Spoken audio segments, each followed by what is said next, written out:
Oh my god, hello, you beautiful, beautiful people. You're all gorgeous.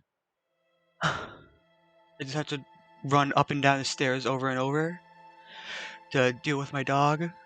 She's so old. She needs so much help getting up and down stairs.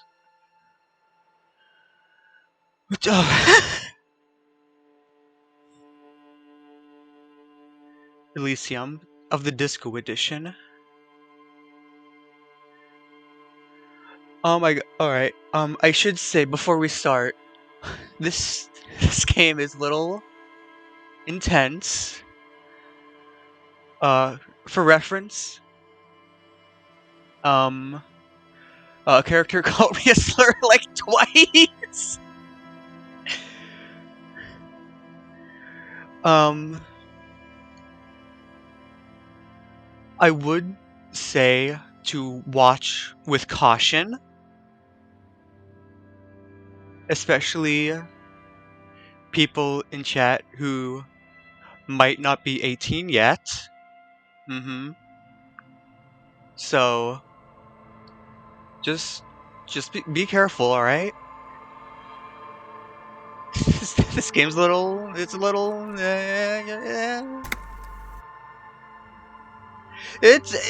I think it's important because this game is a little silly. It's a little kooky. It's a little fucked up. Right, what was I what did we do last time? Right, we were talking about books. Pick dial options that begin with hold on or wait to gain additional info before the conversation moves on. That's just like real life. I also ask people to wait and repeat themselves. Oh my god, I love books. Hi there. Welcome to Crime, Romance, and Biographies of Famous People. My name is Plaisance. The clerk extends a greeting. Be welcome, and please take responsibility for the energy you bring into this space. You seem to move on. Can you give me some money? Could you give me some money? Could you please give me money?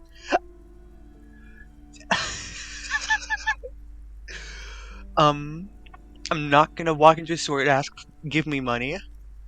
So, are you the owner of the store? I am the proudest owner of our little shop of culture.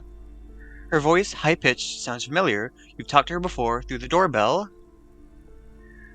What if I want to buy a book? Then why are you talking to me? Everything is on the shelves to browse. Don't you feel compelled to buy anything? See those shelves there? Go. Be drawn. So, what type of books do you have? Everything is on the shelves. Take a look yourself. The shelves compel you, don't they? Alright, I'll take a look. She smiles and nods, seemingly relieved. Your daughter's the one standing outside the store, right? Annette, yes, my daughter. I hope she wasn't slacking off again with her nose in science fiction. Tell me, was she at her post doing her job like a proper girl? Yeah, she was out there talking. Wonderful. Did you talk to her? I did, we talked. Great. On a scale of 1 to 10, how compelled were you to buy books after talking with her? I'm not gonna grade a human being. I don't do that.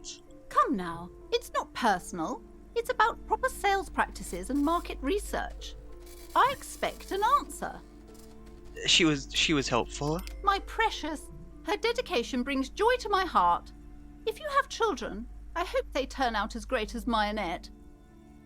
I'm here to dismantle the free market and abolish child labor. The way you're handling her strikes me as wrong.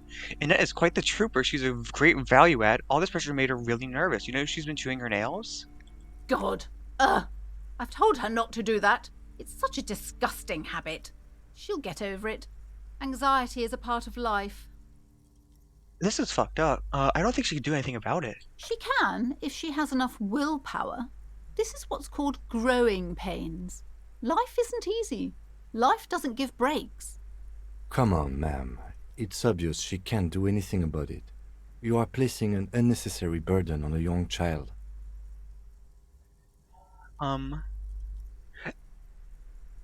you're doing is wrong. Even I know that, and I usually don't know anything. She stands stiff and severe, silently fuming. 10 or so seconds pass without Mauled. change. Malding. Oh no. Hold on. I need to invite her inside and apologize. She must be freezing out there. There. I don't know what to say to you. My husband, he tries to teach me business lessons. I have what my mother called a dull mind. All this stress. She stops, but her mouth keeps moving. She told me she doesn't go to school anymore. She's been too busy helping me here. So she studied at home this trimester. This is a temporary solution, of course.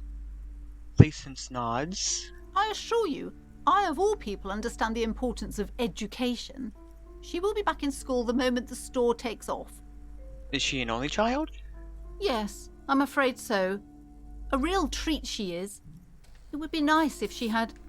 No, we couldn't have afforded more children, really. Not in this economy. A glimmer of sadness blinks through the well-crafted exterior. Why not? We're quite busy people, you know, my husband and I. Quite busy. Children are a lot of work. You don't look like a father, so I don't expect you to understand. I'm sorry. I'm sure you do understand.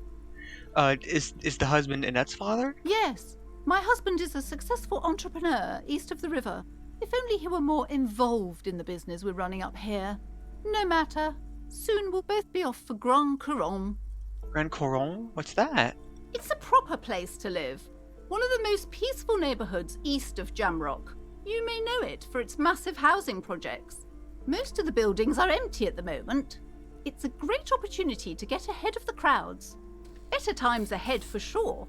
I don't want to talk about housing markets. I don't want to talk about housing markets. God, no. Don't do it.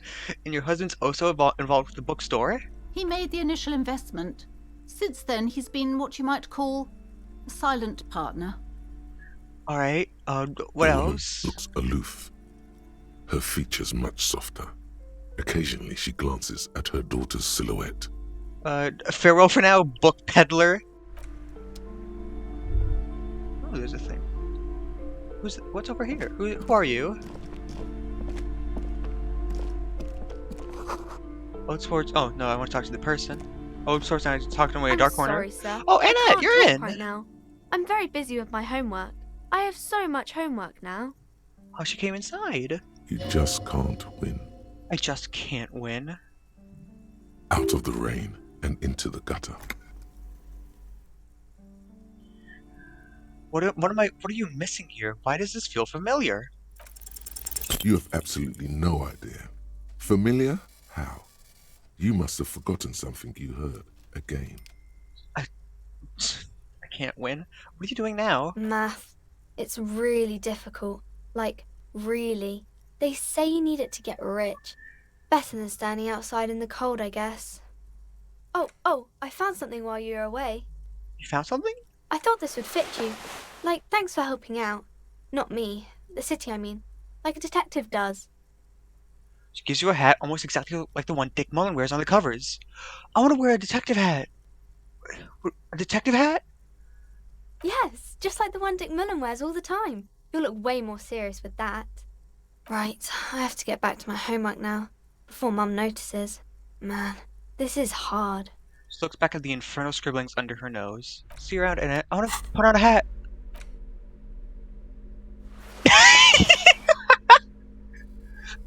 Oh, it makes me smarter. I'm so cool.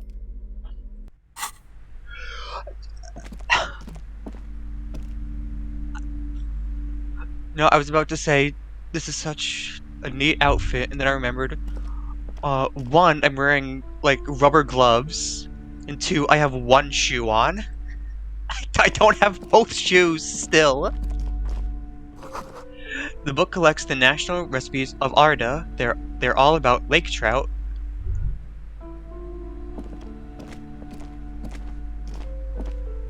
A small mountain of colorful board game boxes. There are numerous types of games for all ages. A lot of shelf space seems to be taken up by Wirral-related merchandise. I don't know where the other shoe is. I have no idea. Am I supposed to have both shoes at this point? Am I just like we made the joke last time. This is just like Amphibia. I want to look through the board games. An endless variety of source books, lore books, and codices litter the table. The topmost book is titled Welkin Compendium, 2nd edition. There's also a large hardbound tome with intricate cover art, The Hunters of Catawak, Boreal Creature Compendium, and a Pick Your Path adventure game book titled Tales of Wirral, Cavern of Velkrag. Oh my god. Kim, do you want to play Dungeons and Dragons with me? Do you want to play right in this bookstore right now for fun? Books in a board game section?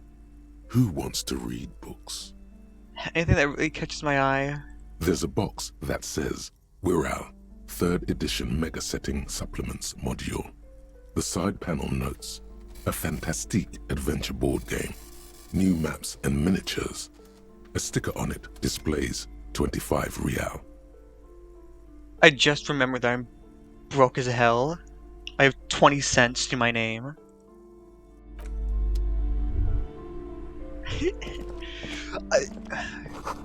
Gift books and molten candy. I think it's more insulting that I found 20 cents than just not having any money at all. The display rack is brimming with worn paperbacks featuring an extremely muscular, sword-wielding barbarian on the cover. Nearly all the titles contain the word Heimdall somewhere. Let's look through Heimdall. Rows and rows of Heimdall men blur your vision. You make out some titles. Man from Heimdall and the Mammoth Riders. Man from Heimdall, Return to Heimdall. And the solipsistic Man from Heimdall and the Heimdall Man. God, how many are there? Maybe 100. Man from Heimdall and the Sages at the End of the World. Oh my god, it just keeps Man going. No, from is that Heimdall. all? Not even close. Oh god, Man from Heimdall in keep Hell. going. Man from Heimdall and the Forest of No, Slaves. let me through. Man just from do. Heimdall. Let me A go. twinge at the back of your head makes you flinch. Your eye starts twitching. What is it? Your hand reaches toward a book with glossy cover art of the very muscular Man from Heimdall in chains, kneeling in front of a staircase leading to a throne. A woman sits on the throne, leering at the man. Okay. Between the throne and the Heimdall man lies a bonfire, casting shadows on the wall. The shadow of the woman's headdress looks like a pair of devil horns. The title reads, Man from Heimdall and the Devil Woman. Why aren't all women devil women? Oh my god, he hates women. No, he loves being a feminist. The display rack before you is burdened under piles of Man from Heimdall novels. It's okay. No, I don't have any money.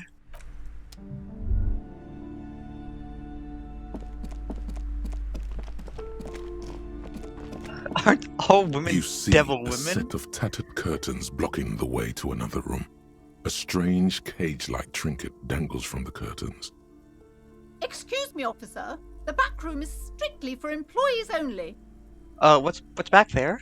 Nothing. Now please go back to browsing the books. Don't you feel compelled to look at the books? The books are all you care about. She speaks almost as if she's trying to put a spell on you, urging you to buy more books.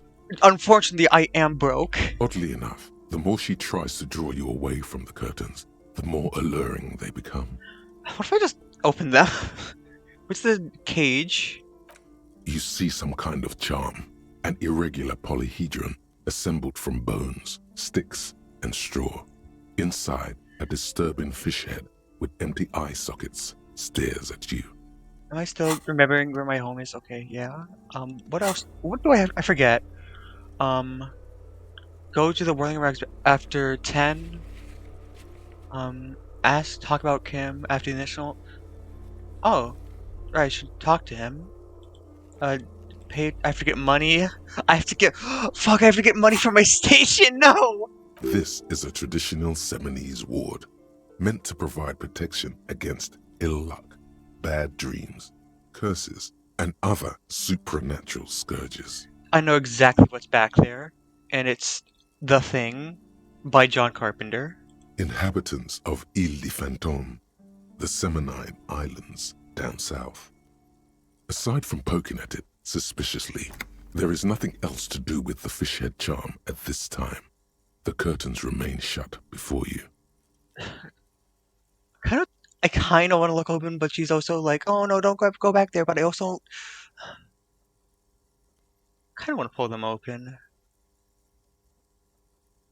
Just as you're about to pull apart the curtains, the petrified voice of the shop owner cries out once more. Sir, don't touch that. I told you it's off limits for the customers. Her hand has closed around her pendant, her fingers nervously playing with the talisman. Parapsychologically speaking, we're done if you decide to open them. I won't be held responsible for the consequences. It's too dangerous. She looks away, mumbling. Why is everyone always messing with the curtains? Why can't they just buy books like normal people? This is about the curse? That's why you're afraid? No, it's just a storeroom for the employees, I told you. Now please step away from the curtains. Hi Nat, hi, Nat, hi, Nat. I must investigate beyond the threshold. You do? My God, even more reasons not to mess with the curtains. Just step away, dear sir. I feel like she doesn't want me to look in there. But I also kind of want to look in there because she's telling me not to look in there. Hi there, hi. Can I open them and not be a dick about it?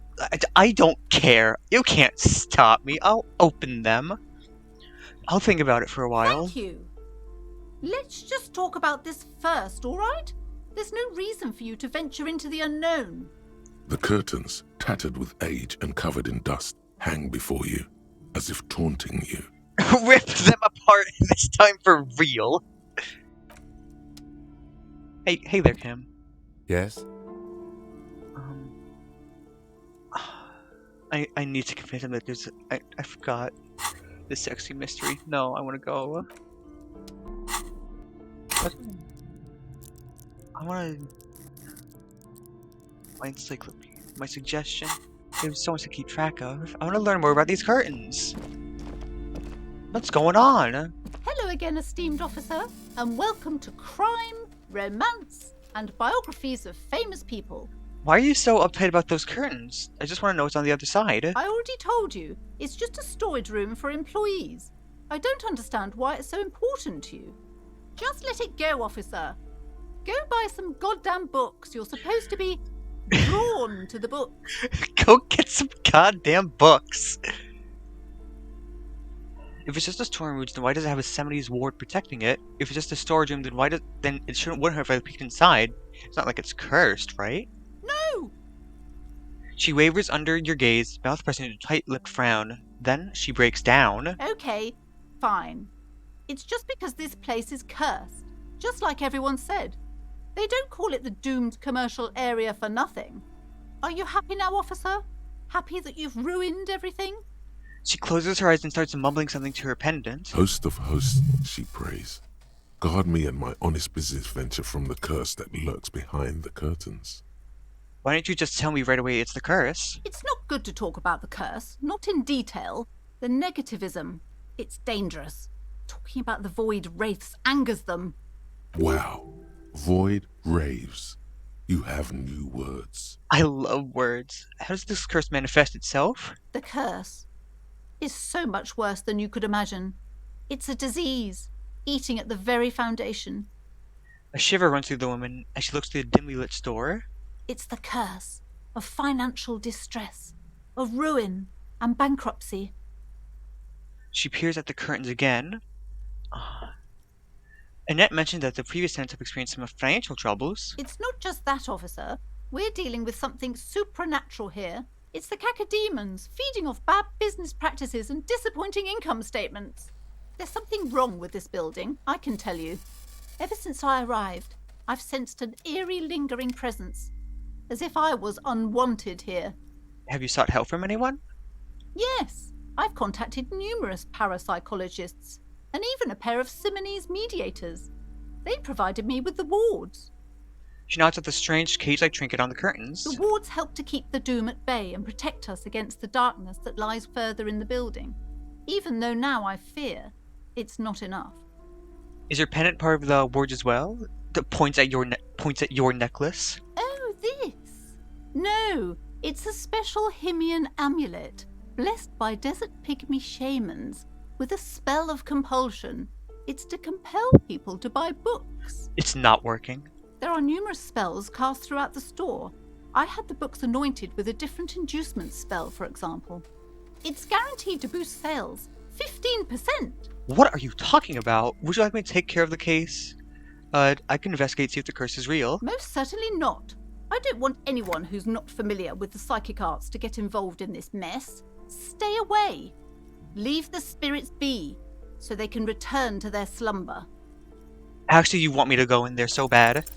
Slither up to her, you silver-tongued fiend. Show her what world-class perfidy looks like.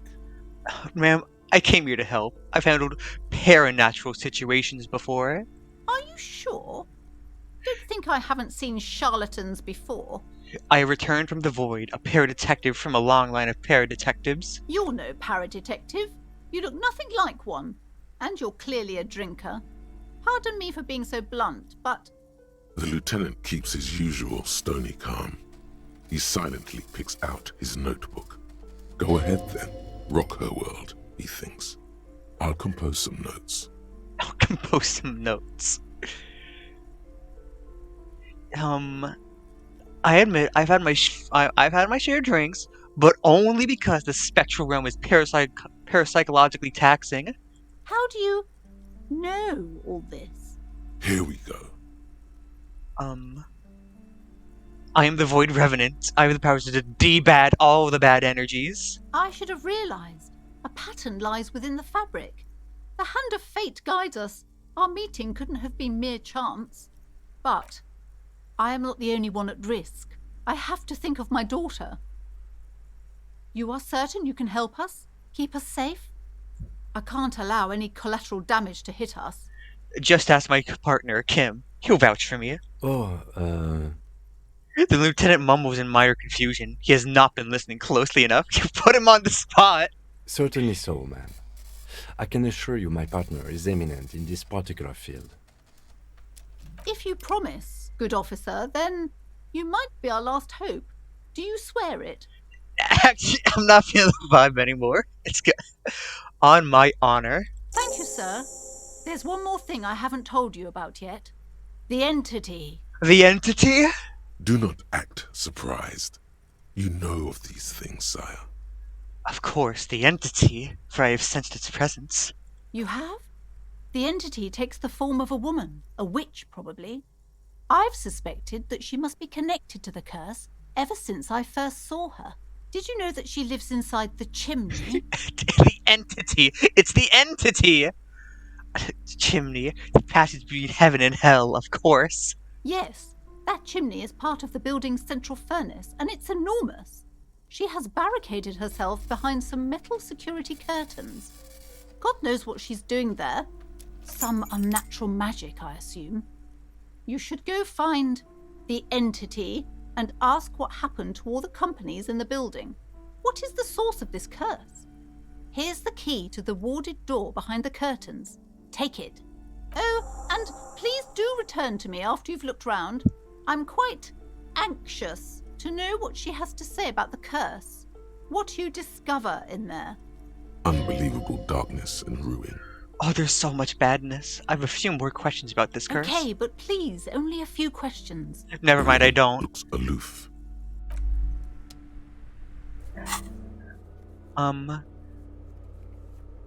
Inside the chimney. Okay. Sure. Let's go do this instead of anything You else. see a set of tattered curtains blocking the way to another room. A strange cage-like trinket dangles from the curtains. Pull them open. You see a dimly lit room full of dusty furniture and trash. A doorway stands in the back, covered in dozens of scary little Seminese wards, your shadow looming over it like an omen. Oh! A small, terrified "Oh!" escapes from Placence as she tries her best to look away, her round face buried in her hands.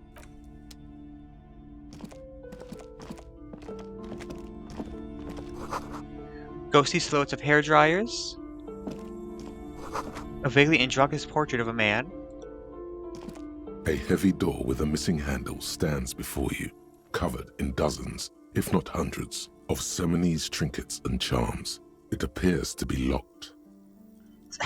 Break down the door. I'm gonna knock on it first. Only an echo. No one is there. A hollowed out, dark echo. Alright, just open the door. After exerting some force, you manage to turn the key. It's eerily silent. The door slides slightly open, letting a draft of cold air into the room. Kim, maybe you should go in first. Like, see if the key. I just smashed the door on my. No, you gotta be nice. You gotta be like, oh, no, I get it. I understand the ghouls. I understand the wraiths, the void wraiths. I'm gonna open the door.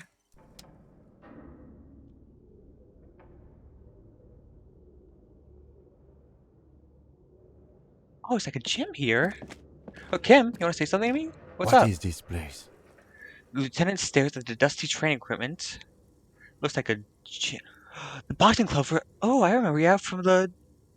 Yeah, this is a new playgroup. This is a new playthrough. Hello, this is my first time. Completely blind.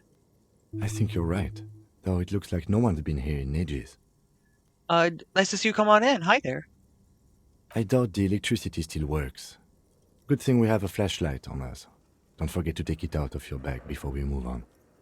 Some specks of dust shimmer in a faint beam of daylight falling from the window. Other than that, the room is dark. An eerie feeling rises in your chest. Ooh. Hope you're enjoying the funny little gay communist detective game. I am. It's very silly. I would describe this game as funny and silly and hilarious. What if there's a reason no one's been here for ages? Yes, because it's closed. No need to look for supernatural explanations where a banal one will do. Now let's move on, shall we? I think extraordinarily goofy, in fact. Alright, where's my flashlight? Tools. Neat.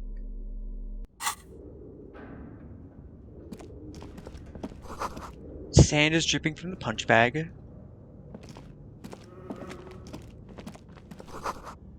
The poster says Sidious Fortis and the rest is worn off. Whoa, hi there. It smells like leather and sweat.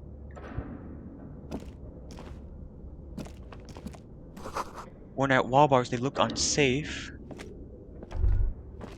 Ooh, what's this? Ball!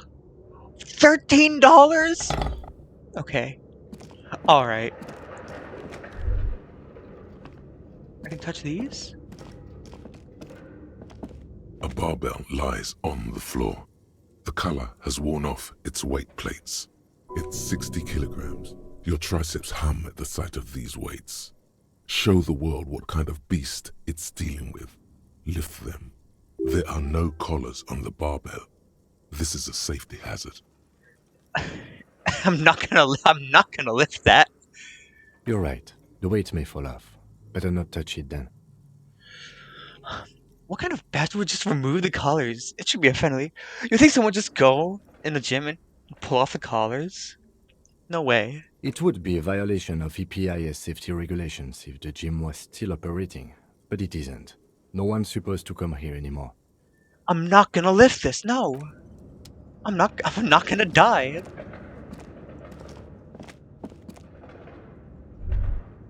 What else is in here?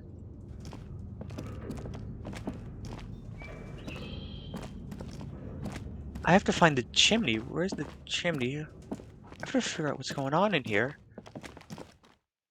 Short on money, equip a plastic collectible. I can just collect litter and sell them for fun. I love money. I forget, where's it? What's going on? Maybe looking at unmanly haircut threatens your masculinity. Pull it together, dude. It's not that deep.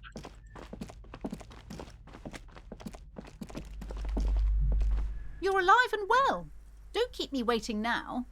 What's in there? In that dark sarcophagus? sorry for blinding you, by the way. Is this okay? The dark sarcophagus. Yes. How was it? It was a charnel house of failed business enterprises leeching life on energy from the bookstore. Honestly, a dump. Nothing to see there. Just a heap of garbage. Someone should let the sun shine in. But what else did you find? Did anything survive? No, of course not. Have you located the entity? The entity? You don't have anything of substance to tell her until you found that entity of hers. I need to go find the entity.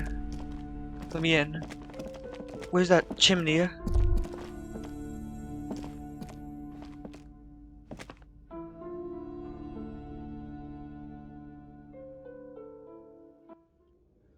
There's a tunnel?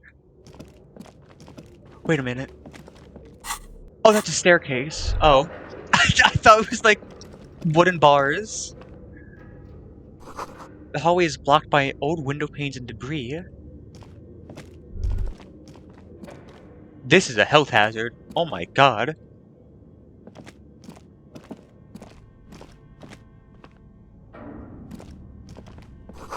A large demijohn full of strange liquid. Water animals stare at you in the dark, stuffed and mounted. I don't like this!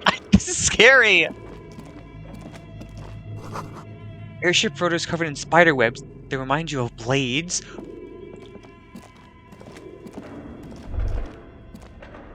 I thought they're supposed to come with... I don't know. Sometimes I have thoughts. Sometimes I don't. It just happens. A naked mannequin torso, a strange yellow color. Blue velvet, soft to the touch. Moth bit. By the way, we're saving right now. Moth bitten.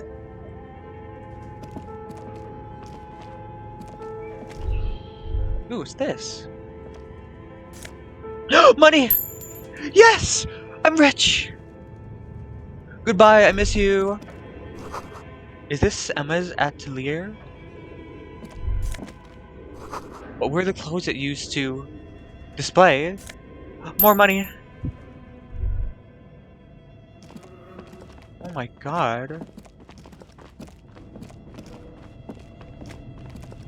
This appears to be some kind of machine with a cube-shaped heart and a wired framework. The keyboard has a rectangular on-off button. A piece of paper still hangs from the printer. A radio computer. Just sitting here without anyone inside. He sounds surprised and a bit cautious. What he means is that these things cost money. Why would anyone just leave it behind? This is the Ream Civic radio computer, model RC5120, equipped with a Feld mainframe and a Ream-compatible printer. Do you think I should turn it on? I think it would be funny. We have one of these down at the station, but I never really learned how to use it. I'm gonna turn it on. The machine lights up like some prehistoric animal stirring from its slumber, revealing fluorescent play and print keys on the keyboard. The hatch on the machine's central compartment is wide open. What are these noises? It's empty like a beehive without its brood. Some cables have been left dangling, disconnected. This is where the memory should go. Lieutenant notes observing the machine. I want to play. Nothing happens. Neat. Something's missing. There's no tape in the player. There's no... I need to find the tape. Nothing happens. I need to find the tape. Your flashlight slides over an old green chalkboard covered in scribbles, sketches, and schemes like some ancient cave mural.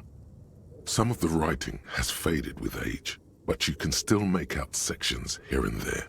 Photos and drawings have been pinned to the board. Inspect the drawings. These lithe, pointy-eared creatures appear to be different types of Welkins. You make out autumnal candle Welkins casting wax-based magic. Translucent Welkins with organs shining under their skin. and even ether Welkins, hailing from the vast emptiness of sidereal space. One of the Welkins, towering among the rest, appears to be different, however. This is important. This is very important. It's Vara Hamira, a high Welkin, his face white and scarred like cracked marble. This is clearly a Welkin supremacist. The note says, all non-Welkin races will be purged. Oh my god. The Haldor, the Tworg, the humans, and even headless men, all of them, purged. Imagine a world filled only with Welkin, Green Welkin, Dread Welkin, and the High Welkin to rule them all. Good god. An inordinate amount of time has gone into drawing these little Welkin creatures. Why would anyone spend so much time on this? Some people really like building a world, I think, even if it's just for a game. Who are these creatures? Who drew them? Are they free? I have so many questions. This looks like concept art for a project. It's not really real. I think one of them is a supremacist. Mm-hmm. Political commentary. That one has a great beard, too. Are the Wokins real? This is so Just educational. look at those details. So much effort. I want to look at the photos. The photo collage depicts barren, icy landscapes wrapped in perpetual night. You see permafrost and glacial landforms, dead trees grown in under the snow. If a Woken did a murder, I would have been proven right that there is a twist in this case. Entire oceans have been frozen from shore to shore. There are pictures of settlements on dried-up riverbeds, abandoned in a storm. Animal corpses in the dark, carcasses and bones. You see primitive oil rigs built into glaciers, boreal dvorg, yurts under the snow, great mammoth-like beasts of burden. Albeit dark and cold, this vision also feels cozy in its own way, like eggnog or morphine, a much-needed respite from our own world. A pinned postcard reads, "The heat death scenario.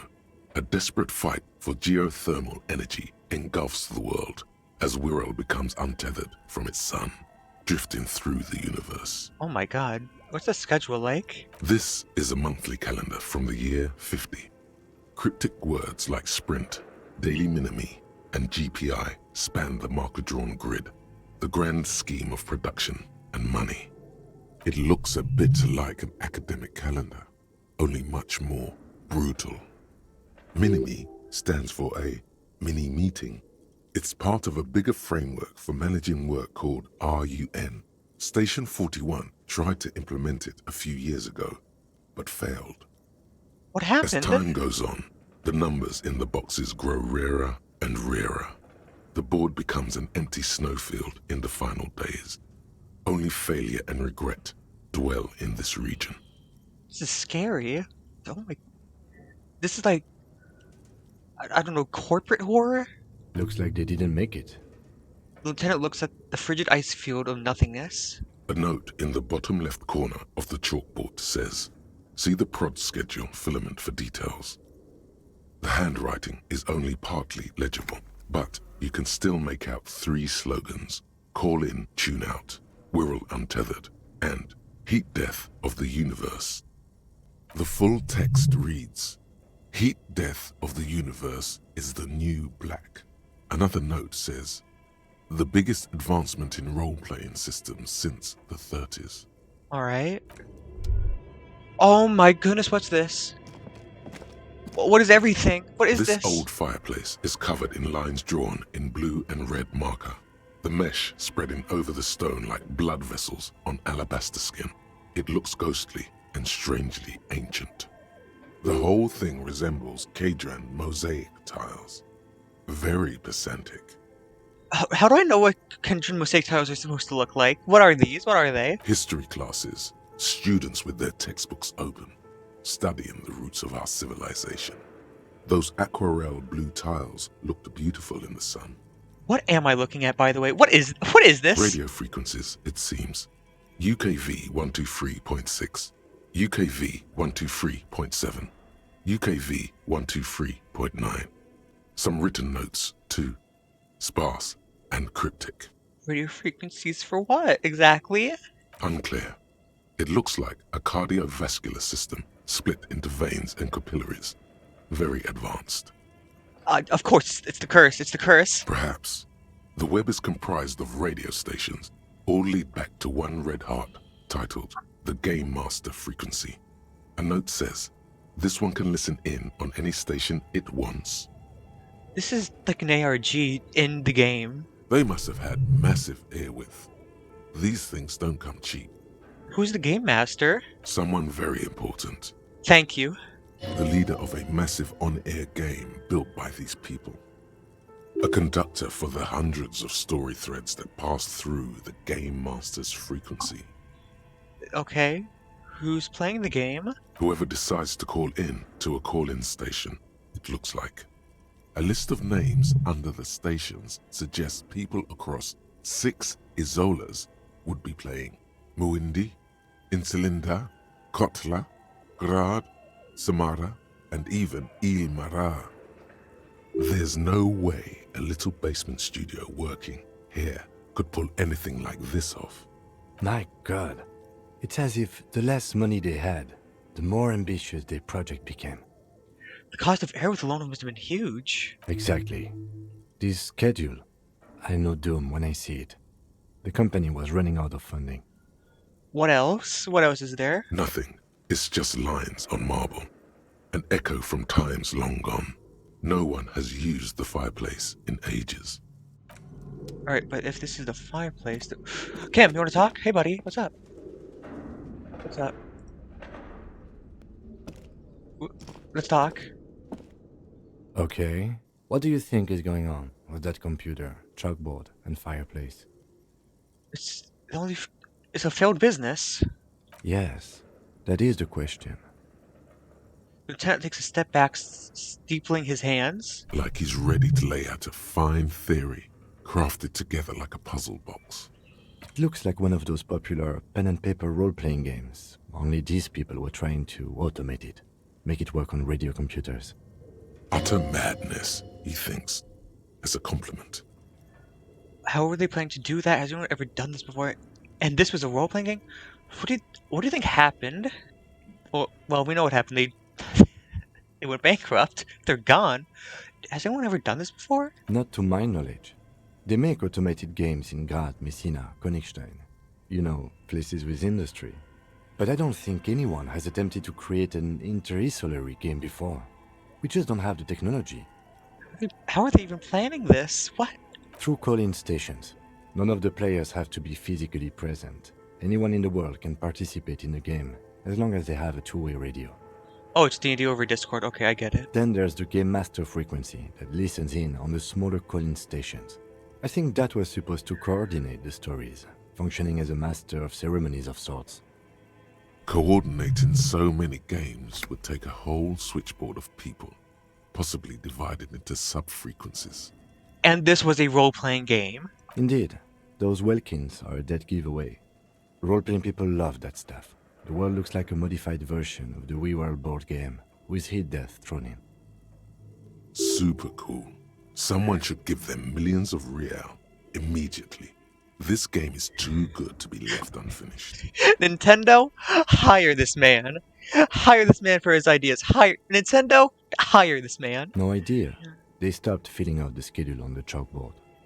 Wow. Indeed, it's ambitious and untethered from reality, but... Lieutenant did his head thinking it was just a play to get cheap money out of their investors' pot. This would keep it company. Let's finish it. Do we have money? Let's give them money so we can make it, so they can finish it.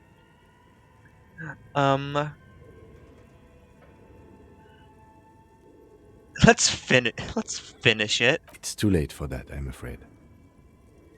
He says, looking around the derelict room. The pipes howl and a rat crosses the floor. Okay, let's keep moving. Alright. Scribbled across a notepad, developers of the most RPG in the universe. Let's find the door.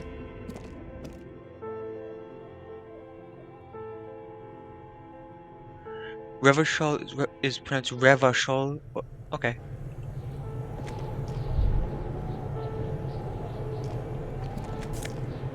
Money!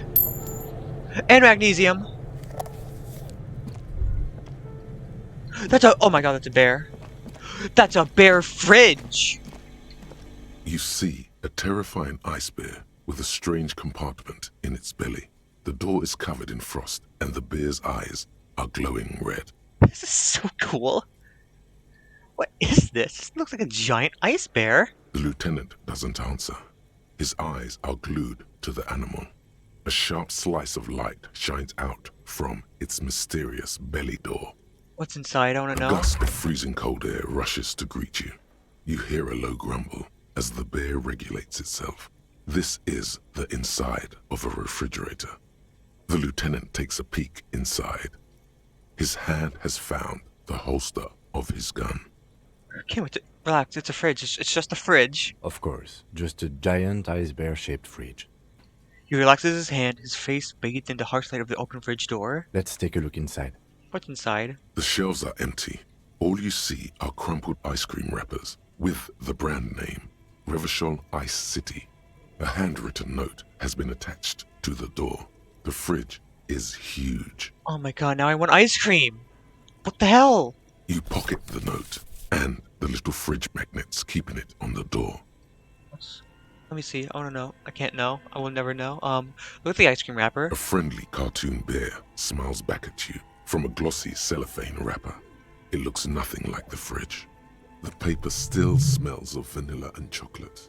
Oh my god, I want ice cream! Okay, what is a giant bear-shaped fridge doing in the abandoned cellar in the first place? Good question. It looks like an ice cream fridge. The lieutenant reaches out for one of the wrappers. He studies it in the light. How they try to sell ice cream from this hyper-carnivore. I know. What an unfortunate marketing choice. What is even worse, the bear is still costing them money to this day. The lieutenant points at the red snaky cable running from the fridge. Ah. The fridge buzzes with energy. The electricity bill on this thing must be catastrophic. Close the door. Where does the cable go? Oh my god, I lost the cable. Where'd it go? What's this? An ice cream maker defrosted and unplugged. And this? The flashlight casts a strange shadow. There's a hidden doorway here.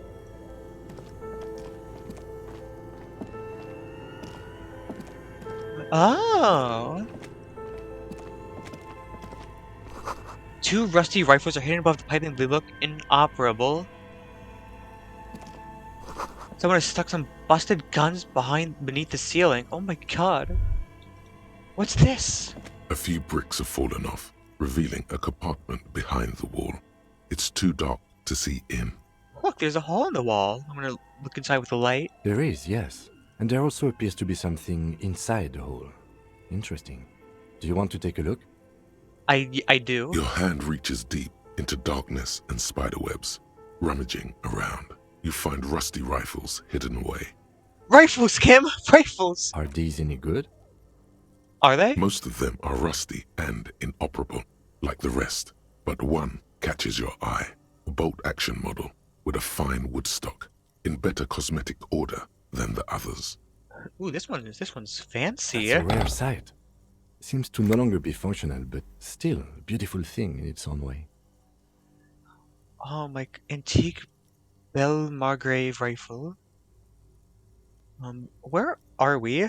Seems like an old bunker from the revolutionary period. Look at all those rifles. Must be an old weapons cache. Oh my god, it's a hideout? It means there are firearms, albeit inoperable, still lying around in Martinez. It's an interesting coincidence, I would say. Might come in useful in the future. He likes this find. Oh, he likes the gun. I wanna see this. Items? Interact? Oh. I would love to use the interact button in inventory to... oh, that button. The note is written with a blue pencil on a piece of lined office paper. The kitchen magnets have left spots on its surface. Does it say anything interesting? The lieutenant leans closer to read the crumpled note over your shoulder. This is tangential at best, but the lieutenant's detective instinct is still active. I would like to read it. Someone has scribbled, S. I can't believe the off-site copy is still here. The illiterate ginger kid keeps stealing stuff from the studio, so I had to hide it somewhere safe. You'll find the filament memory with the off-site copy in the frozen ice cream maker. Please take it home, ASAP. It's important. I'd do it myself if I lived in a civilized place with a freezer. Take care, Suliswaf. Filament memory with the off-site copy. What's a filament memory? It belongs inside a radio computer, storing its memory. It's like a tape. You listen to disco tapes, right? It's like one of your disco tapes, only for a computer. Oh my god, that's where it is. And we put it back into the radio computer and we can play it and print it and know it. Who wrote the note? Looks like someone from that radio game company upstairs. I'm a little surprised they just left their property lying here. Maybe they had to leave in a hurry for a reason. That's a plausible hypothesis. And the illiterate ginger kid? Really? You don't have a single guess? Oh my god, Kuno! No! I don't want to go back to Kuno! Oh, I'm sure that child would love to get his hands on the filament memory. Even if he doesn't know what to do with it, he'd probably try to pawn it for speed, based on our encounter. I don't want to go back to Kuno, no! No, no! I don't Where's the know. ice cream maker? I assume it's somewhere close to the ice bear fridge. Put the note away. Items. Shop of Paul, 1377. Shop of Paul is worth more. Okay, sure, alright. I know where the ice cream maker is. It's right up here. It's this one. I know it's this one because it says the ice cream maker right here. Well, I guess not. What's this? A thick layer of coal dust covers the furnace, coloring it pitch black. What is this thing? Is it a furnace? Looks like it. Looks like an old central furnace used to heat the building. It's connected to the chimney. He opens the door and gingerly peeks inside. No one has used it in ages. No signs of any recent fire. Only dead rats. Look inside the furnace. It's dark and grimy here. In the darkness you can hear chatter. It's coming from above. A voice or several voices talking to each other. Near the smoke chamber, upstairs. Oh my god, there's a real curse. The echo is so prominent, it's impossible to discern what the voices are saying, or what's producing them. What are you doing? Lieutenant asks when he sees you climb halfway inside the furnace. I hear the murder of the hanged man. No, you don't. You do not. I'm not sure, Kim, but I think I can hear someone talking upstairs. Wait, really? We should investigate, see if someone's upstairs. Physical instrument. Yell hello. You muster all your strength and yell. Your dehydrated, hungover throat can produce little more than a dry croak. The chatter from the chimney continues on as before. You seem to have made no impression on whatever's up there. Then again, maybe it's worth actually trying something up there. Maybe you should let your voice rest, officer. Try again later. I'm gonna smear my hands with coal for fun. A lush layer of coal now covers your skin, sinking into the wrinkles. Your hands look ancient. Maybe you could paint something with this coal. Leave a cave painting for future archaeologists. No, that would be stupid. That would be stupid. These voices I heard, maybe it's the malignant entity. Plaisance said it lives in a chimney. You're right. The rooms do look like they're connected. But malignant entities don't exist. At least not the supernatural kind. I'm gonna kick it. A hollow ring echoes through the furnace. Your toe hurts. Why did I do that? My health is good. Why did I do that? What? You feel something in your chest, an unnatural pressure. It's spreading to your left arm, your jaw. Well, this feels familiar. So I'm guessing this is help. Yeah, screaming isn't happening on account of extreme shortness of breath. You're just making it worse. Oh God, it's painful. I'm gonna try regain conscious. All you feel is pain and weakness. You have to surrender now. We all do. it gets so dark. You don't even see her face, like you always thought you would. You only see pain and fear. Cop suffers final heart attack. RCM passed away yesterday. His death, though abrupt, did not come as a surprise to those who knew him. He was the heaviest drinker I'd ever met. Captain Ptolemy Price, the deceased superior officer, commented, "That ain't easy on the ticker." He loved his liquor, sure, said Detective Chester McLean, friend and colleague. But I think before he ever had a heart attack, his heart was broken. According to an official statement given by the RCM, the officer was on the brink of solving a murder case. Okay. Alright. Oh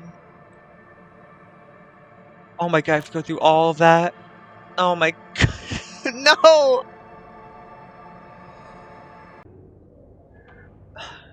No. Oh.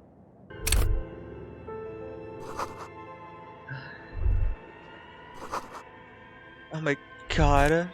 Give me the money. Give me the fucking money back.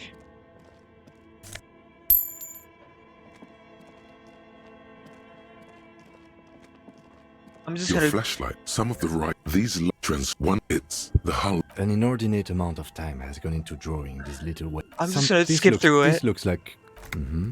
Just look at those details. The photo collar, entire, you see, albeit dark and cold, a pinned postcard. This is a monthly calendar. It looks a bit like an academic calendar. Minimi stands for as time. Looks like they didn't make it. I'm never gonna kick anything ever again. There's no more A kicking. note in the bottom left, the handwriting is the full text. There's no more kicking. Never again. I'm over it. This the whole thing, history classes, radio frequency, unclear. It looked, you think so? They must have had massive airwidth. Someone the leader of a conductor for the hundreds of stories. Whoever decides, a list of names, there's no, My god. Exactly. nothing. And I gotta look at this again. This appear. The radio... What he means is that these things cost money. Why would anyone just This is the Ream Civic radio Hold computer, on. model RC5120. Equipped The with a super Feld important mainframe and a soccer room-compatible portion? printer. The important soccer portion. We have one of... The machine lights up. It's empty. This is where the memory... The important soccer section. Okay. What do you think is going on with that computer? Alright, chalkboard, alright, and cool. fireplace? Amazing. Thank you so much. Thank you so much. Yes. Like he's ready to It looks like one of those pop... utter madness. True Colin standards the game. Coordinating Not to mind, but I don't think anyone... Indeed. super cool. No idea. This... Indeed. It's ambitious and untethered. It's too late. Okay. We have to go back. We have to get the note again and read the note and then get the gun again and then look at the bear fridge and then look back up the chimney and not kick it and not kick it. To not kick it.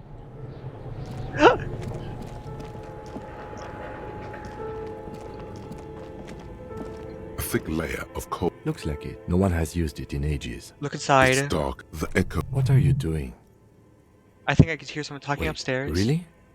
You should Yell. investigate. See, You muster all your strength. I and failed again. Your Okay. the chatter. Then again, Alright.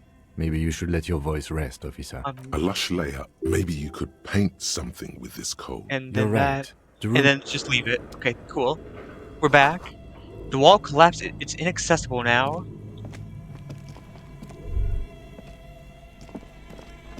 Look at the bear You fridge. see a terrifying gust of freezing. The lieutenant takes a peek inside. Of course. Let's take a look. The shelves are empty. All you see, Get the you note, pocket a friend. wrapper. The paper still. Good question. I know. What is even... The fridge buzzing. Close the door. Can you imagine the guy would miss one kick and then... He would miss one kick and die. He would just stop living. And here...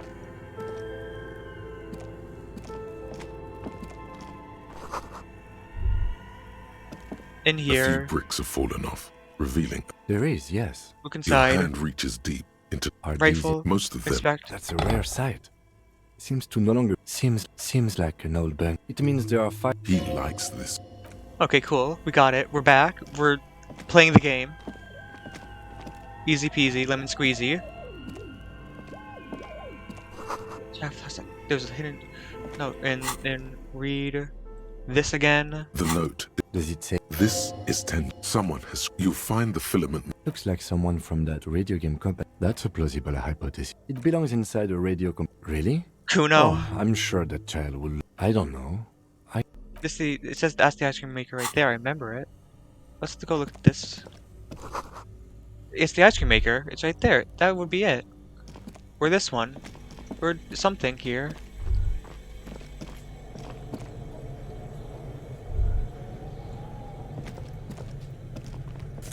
The money, magnesium. Okay. Is there anything else in here? Maybe back here. I didn't go to the right. Ice cream maker! It's still running. This orange machine is buzzing like an old submarine. It has a hand-cranked ice cream churner on top and an electric freezer that appears to be frozen shut. Turn the ice cream crank. Turning the crank feels oddly satisfying, like stirring your childhood dreams. In the distance, you hear water dripping. I'm gonna try and open it. You slip your fingers under the frozen lid, but the ice is too cold for you to get a good grip. A pry bar would come in handy here. No, this is going to need something else. Some kind of super pry bar. Don't even try to open it with a regular pry bar. You're just wasting your time. They are making me want to get ice If you cream. want to try again, then you need to have the pry bar in your hand, detective. Alright. Well, it says that I need the pry bar, but also says, by the way, the pry bar is going to be fucking useless.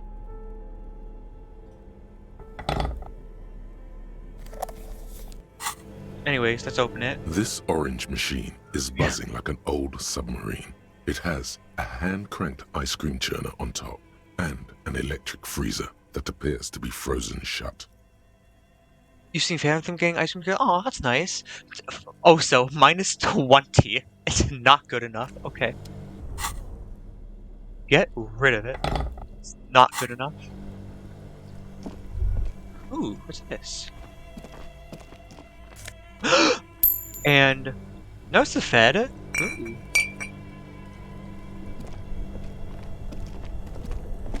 Two cables are plugged into the breaker box. The red one leads to the ice bear fridge, and the black one to the ice cream maker nearby.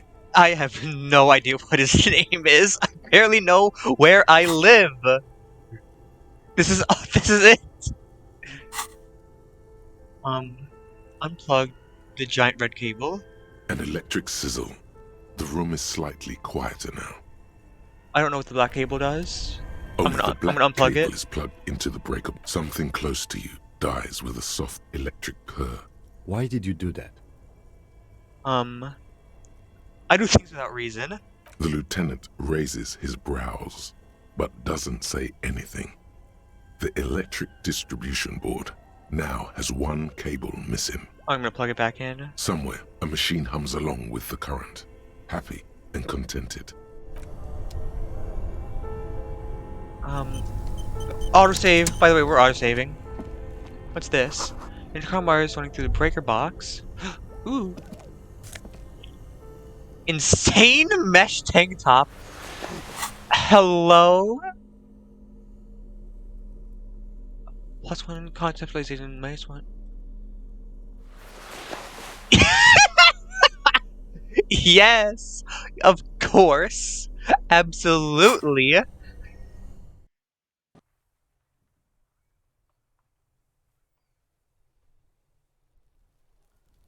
Oh!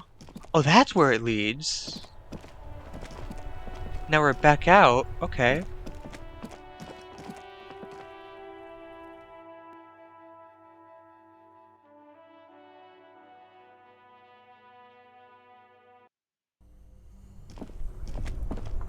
Then it goes back down here? Oh my goodness, there's so much.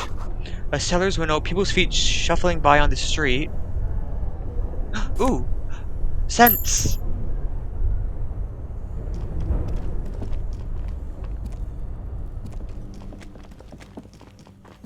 I want to go back up. Actually, can I try and yell again? A thick layer of coal dust No. covers the furnace. Go back up. There's other stuff.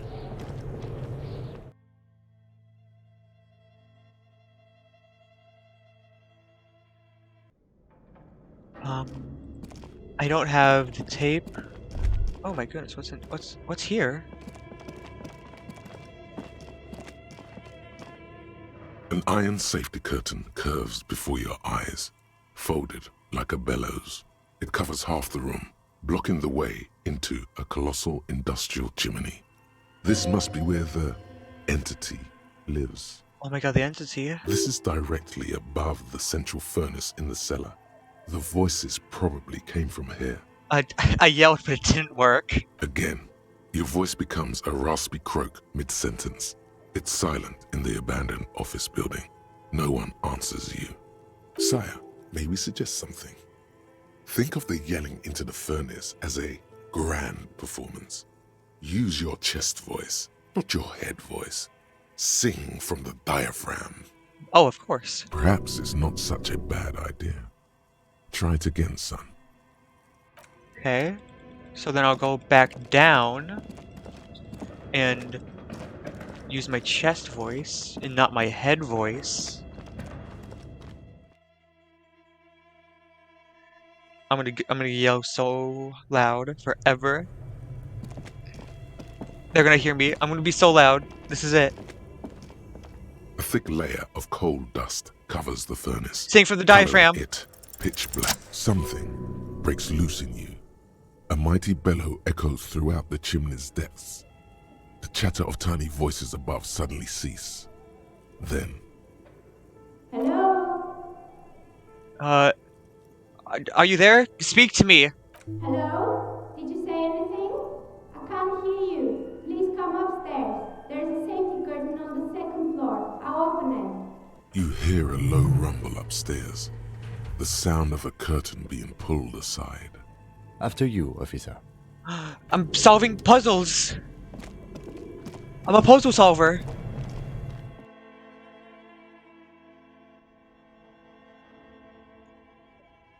Oh my goodness. I want to know who this entity is, maybe. What, did I get something? Alright, no, I just have to look at these.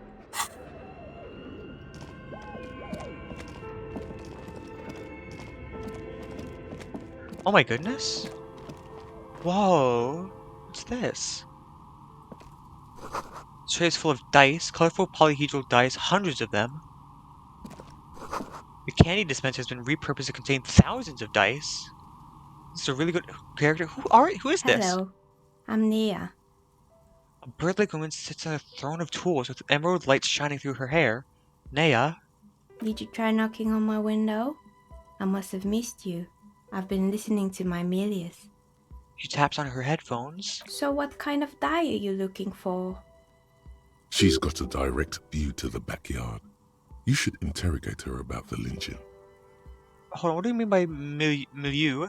Yes, a Mili is like a call-in station. You need a two-way radio to access one. That's why I have these. She pats the headphones on the table. Mostly, they just teach you to swear in different languages. But some of the stations can be quite interesting. I was so absorbed, I must have missed you knocking. You must have confused me with someone else. I haven't knocked on your window. Then how did you get inside? By the south entrance? You know what? It doesn't even matter. What matters is that you're finally here. Let's talk dice. Did you have something specific in mind? Why are you asking me about dice? I'm a novelty dice maker. Tell me the name of your role-playing system and I'll make the die you need. That's why you're here, yes? Role-playing games? You know the one made by Fortress Accident. Does that count? Sure, I like role-playing games and I need some dice. Maybe I'm not really sure why I'm here, honestly. I was looking for something else. Answers. Um, I would love some dice. Very good. My rate is 10 real per set, unless you want something really unusual. Oh, never mind, I'm broke. Take a look around and see if there's any particular stone you want to use. The walls around here are covered with rows of precious stones and minerals. It almost looks as if the stones and dice are a natural part of the room, growing out of the shelves like stalagmites. No falsehoods are present. She's a novelty dice maker and doesn't have anything to hide. Ask what you need. How did you become a dice maker? How did I become one? It was a business decision. I was a regular jeweler at first, but that's an unfocused field with too much competition. Some of my friends were role players. They asked me to make some polyhedral dice out of cobalt. That was my first order. I grew it from there. Do you like the games yourself? Not especially. I like working with rare materials and a steady pay. And role players as customers? They're nice people. What do you know? What do you know about the man who was linked behind the whirling in rags? Nothing really. I didn't know him. The lieutenant looks at his notebook, then the woman under the large window. Your window looks directly onto the courtyard. You're saying you didn't see or hear anything unusual last Sunday evening? I'm sorry, detective, but as you know, I usually have my headphones on when I'm working. It shuts out most of the daily ruckus behind my window. What do you mean by the daily ruckus? Well, there's always something going on in the Whirling's backyard. She tries to try and come up with an example. Oh my god, it's Kuno. Kuno, stop. Kuno always comes back. During daytime, there are usually those kids. And lately, I've been seeing a lot of drunk workers hanging about. Must be because of the strike. She's heard of the murder, but did not see it, sire. But I never saw anyone during that fateful Sunday night, I'm afraid. And you never took your eyes off your work to look out the window? I might have, but in this case, all I would have seen is my own reflection staring back from the darkness. It's really hard to make anything out in the yard when it's dark outside. Besides, I rarely get up to look out the window when I'm in the zone. Do you often work Sunday nights? It's an odd profession, making dice for people, but I like it, and I prefer doing this to sitting at home. Thank you for your answers. She nods. Anything else, officer? Where are we, by the way? We're inside the chimney of an old central furnace. It's strange, I know. She looks at the ruddy bricks that make up the walls. Even though they've been repainted, there are still signs of coal-black soot here and there. But when I arrived here, all the other rooms were taken, so I had to build myself a makeshift home. Besides, I don't really have to pay any rent here, so that's a plus. Creative. Lieutenant looks around the spacious room, its ceiling fading into shadows above. This is such a nice space, oh my goodness. When she arrived here, there was no room anywhere else. She must have known the other businesses. I've heard that this place is cursed. Did you know that that people call it the doomed commercial area? I've heard the stories, but I don't think those stories are true. Plaisance is the one who sent me. She's convinced that this place is run with malicious energies. Plaisance, the bookshop lady? I've heard that her business is doing rather well. Have the energies spared her somehow? Well, there are hardly any customers, and she has to exploit her own daughter to keep the company going. I don't know why the bookstore hasn't gone. No, she's exploiting her own daughter. Oh, right. But it's not just the bookstore that's still up and running. What about the Whirling in Rags? Some people say it's part of the building complex. And customers have trouble paying bills. I'm the customer. And then there is me.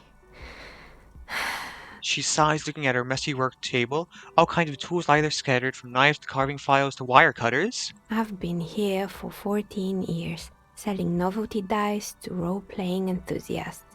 Not exactly a million-real business idea, yet somehow I've survived despite the talk of malicious energies. Strange, isn't it? Maybe it's just because she's so talented that she's been able to woo the curse. Jason thinks because you're the source of it.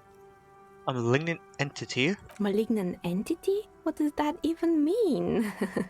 Some kind of sorceress? What about you, officer? Do you think I'm the malignant entity? I think there is no curse. Exactly. Truth is always so disappointingly mundane and boring. But I'm glad we got this sorted out. Anything else I can help you with today? That's all she has to say on the subject. She's been thorough and truthful, as far as we can see. You know what happened to the other 10? Shivers. 8%. I love 8%. I love 8% is the thing. A gust of cold air sweeps through the chimney. The stones and minerals on the shelves rattle as though agitated. For a moment, it almost feels as though you're outside the building, exposed to the atmosphere. I love 8%. I love 8%. Well, what did it say? A gust of cold air sweeps through the chimney. The stones and minerals on the shelves rattle as though agitated. For a moment, it almost feels like you're outside the building, exposed to the atmosphere. This is still just a theory, but hear me out. I think I know why your business hasn't failed. Didn't we already talk about this? Because you're not in the same building as the others. This isn't technically the doomed commercial area. What are you talking about? My address is exactly the same. Rue de Saint-Guilain 10. No, the old coal plant that used to be here was subsumed into the new venture. Its ruins swallowed up. Yet it has a different address in the heart of the city. No, this used to be a coal plant. Touches the safety curtains. You're in a chimney of another building. This doesn't make any sense. She looks around the makeshift net that she has carved out for herself, bewildered. Are you saying my business was spared because of a technicality? Where is this coming from? I'm just using logic. It's windy in here. You probably haven't properly sealed the chimney crown. You're right. I should take a trip to the roof once the snow is gone. I can't believe I hit double sixes. Does it mean that I'm safe from failure? No one's ever really safe from the failure. She starts laughing, her fingers trying to rub away the exhaustion from her face. What? What's so funny? Do you know what this is? She raises her hand to remove a piece of metal shining on her index finger. Jewelry? It's a mourning ring. I made this when my first company failed. It was a small jewelry shop right here in the East Delta Commerce Center, built with the little I inherited from my parents. I drove it into the ground within a year. I didn't have what you would call a viable business plan. Why are you telling me this? It wasn't just a jewelry shop either. I always thought that it was just the world that you were supposed to try again and again until you finally succeed. And now you're telling me what? That it was all because I didn't run my little shops and ventures from a dump inside an abandoned chimney? Don't call it up. You've made it nice and cozy in here. It's so nice in here, honestly. Yeah. Or maybe it's the entire world that's cursed. It's such a precarious place. Nothing ever works out the way you want it. That's why people like role-playing games. You can be whoever you want to be, you can try again. Still, there is something inherently violent even about dice rolls. It's like every time you cast a die, something disappears. Some alternative ending or an entirely different world. She picks up a pair of dice from the table and examines them under the light. But anyway, thanks for sharing your theories, officer. Everything just happened. Oh my god. Word, please tell us about your findings. What did I just get? The precarious world. Seems like the point of this game is victory. The absence of defeat on all fronts. Victory in business ventures and creative undertakings. Victory in love and over other people. Political victory. Ideological victory. Hell, even sexual victory. Definitely a lot of object-based victories too. Having things and not losing them. One problem though, not a lot of victors in sight. Everyone's mostly losing. Why is that? How do you not lose? The solution to how long? 4 hours? And I've been remembering my house for so long. And I got another point. Where do I want to put it in? Why is my interfacing so high? Master machines, picklocks and pickpockets.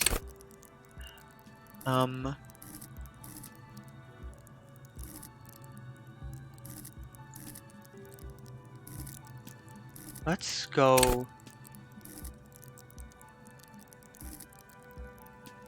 with. Oh my god, visual. What the hell? That's so many.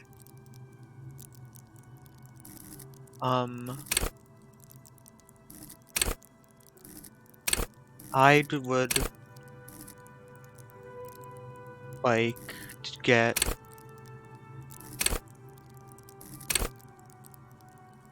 endurance, except what happened to the other tenants? Everyone else is gone. More or less. Are you interested in anyone specific? There used to be a hair salon here, right? Yes, I think it was called Androgynous Orlando or something similar. They weren't a big hit around here. Turns out that working class men don't like genderless haircuts. They're scared of that word. A bit of experimenting every now and then isn't bad. True. It's not about the haircut, it's about the confidence. I would never let anyone touch. Oh my god, this guy's problem. I guess I'm a simple man. I don't really have any opinions on hairstyles. Me neither. I just want it off my face. He tucks a strand of hair under her headscarf. What happened to the gym? It wasn't merely a gym, it was Artemitep's boxing club. A community project created to steer at-risk youth away from drugs and crime. And who is Artemitep? A kind man from Zemsk. I heard he had some trouble with the law when he was younger, and that's why he wanted to start the gym, as his way of giving back. Oh, if Kuno, I don't know. Kuno might just beat someone up. Kuno. Who's Kuno? He's sort of the king around. He's a little ginger gremlin who likes to defile dead bodies. Oh yes, you mean the kid with the sailor's mouth. Yes, I've heard him yelling profanities in the backyard. Looks out of the window. Really quiet at the moment. I think it would take more than a gym to help that kid. This is just the tip of the iceberg of his internalized sexuality. He has a multitude of issues, I can tell. How did the community project turn out? It didn't. If anything, it made the youth situation in Martinez even worse. At some point, someone started a rumor that the punching bag downstairs was full of amphetamines. Eventually, the coalition took away the funding and the club went bankrupt. This was a few years ago. It's gotten much more peaceful around the plaza ever since. In the broken windows, too? I can only hope you get the homosexual underground thought at some point. Oh, this one's a mess. There used to be a company that promised to repair windows 24 hours a day. What could go wrong with this one, right? Turns out, the business was actually set up as a front for an illicit group that was producing snuff milieux. Who would have guessed? What's the snuff milieu? What is a snuff milieu? And they never cleaned up the debris either. Now it's just littering the hallway and I have no idea how to get rid of it on my own. Cool, very cool about the debris. What's a snuff milieu? It's a Sub Rosa radio station that broadcasts real murders with real victims. Some people pay good money to get off on it. Nothing changes in her tone as she says that, as if it's just another piece of information to lay out for the world. Don't worry, the ICP has a separate division that deals exclusively with unlicensed sub-roses. This isn't our problem. Okay, I won't worry about it. Good luck with that. It's not easy catching those perpetrators. Then she lets the thought go. Did someone here make stuffed animals? I saw mounts laying around. You mean Mr. Fabron, the taxidermist? No, he mostly just did drugs. He mostly did drugs. Anything else? The mannequins? There used to be a fashion atelier here. but I have forgotten the head designer's name. They were doing well for a couple of years until the insect rights activists came. I didn't know insects had rights or activists. Yeah, the Atelier didn't know it either. They produced a certain collection that used chitin among the materials. Apparently, chitin is made in the Occident, where it's extracted from beetle wings. And you know how all kinds of political movements are big in the Occident. The activists shut down the biggest chitin supplier, which of course caused the price to skyrocket. And, naturally, all the most fashionable tastemakers refused to be seen in chitin from then on. The Atelier went bankrupt before they could finish the collection. I'm glad someone took care of the little guys. I like bugs. Really? Anyway. Legs curled up in a bow tie. I found a strange machine. Fortress Accident, the radio game studio. She closes her eyes as some remnants of a memory lights up on her face. They were an interesting bunch. We talked about role-playing systems every now and then. Once, I even saw two of them get into fisticuffs over Wirral. God. They certainly took their work very seriously, even if they seemed to be chronically liberal with their schedules. What do you mean? What do you mean liberal? What happened? The usual. They ran out of money and couldn't get the project done on time. What went wrong? What could have gone wrong? Well, I did hear them talking at times. She looks at the hallway as she can still hear the chit-chat behind her curtains on a cigarette break. They seemed to believe they were historical individuals on some grand quest. She sounds almost mocking when she says that. From what I've seen so far, the project did look quite impressive. Yes, but when the money started to run out, they just began to complain a lot about capitalism.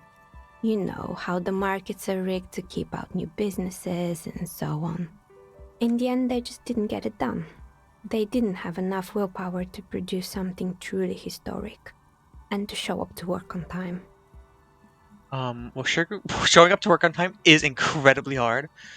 I would have supported them. The project looked great. Not the wisest decision. You would have lost all your savings. She tosses a pair of dice on the table. One of them stops near the edge of the metallic desk. The result is 1 on a 20-sided die. Anything else? There's a terrifying taxidermy bear in the cellar. Wait, that was taxidermy? I thought it was a statue. That was a whole bear? Oh boy, the fabled Revachol ICT. You're in for a treat here. She smiles and leans closer, hands on her knees like a stand-up comedian ready to tell a story. The place was owned by two guys who had some rather innovative ideas about marketing. The bear was one of them. Now ask me about their other ideas. Indeed, what were the other ideas? What were the other ideas? There was really just one, and it involved picking out the prettiest girls in the neighborhood and paying them 20 cents per hour to man the booth. And by man the booth, I mean slump behind the counter with a face that could maim you if you ever dared to disturb their bored magazine browsing.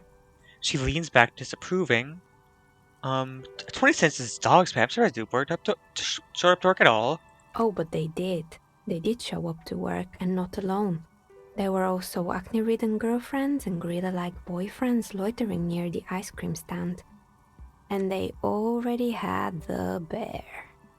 She closes her eyes, remembering something painful. What about the bear? Let's talk about the bear. The bear.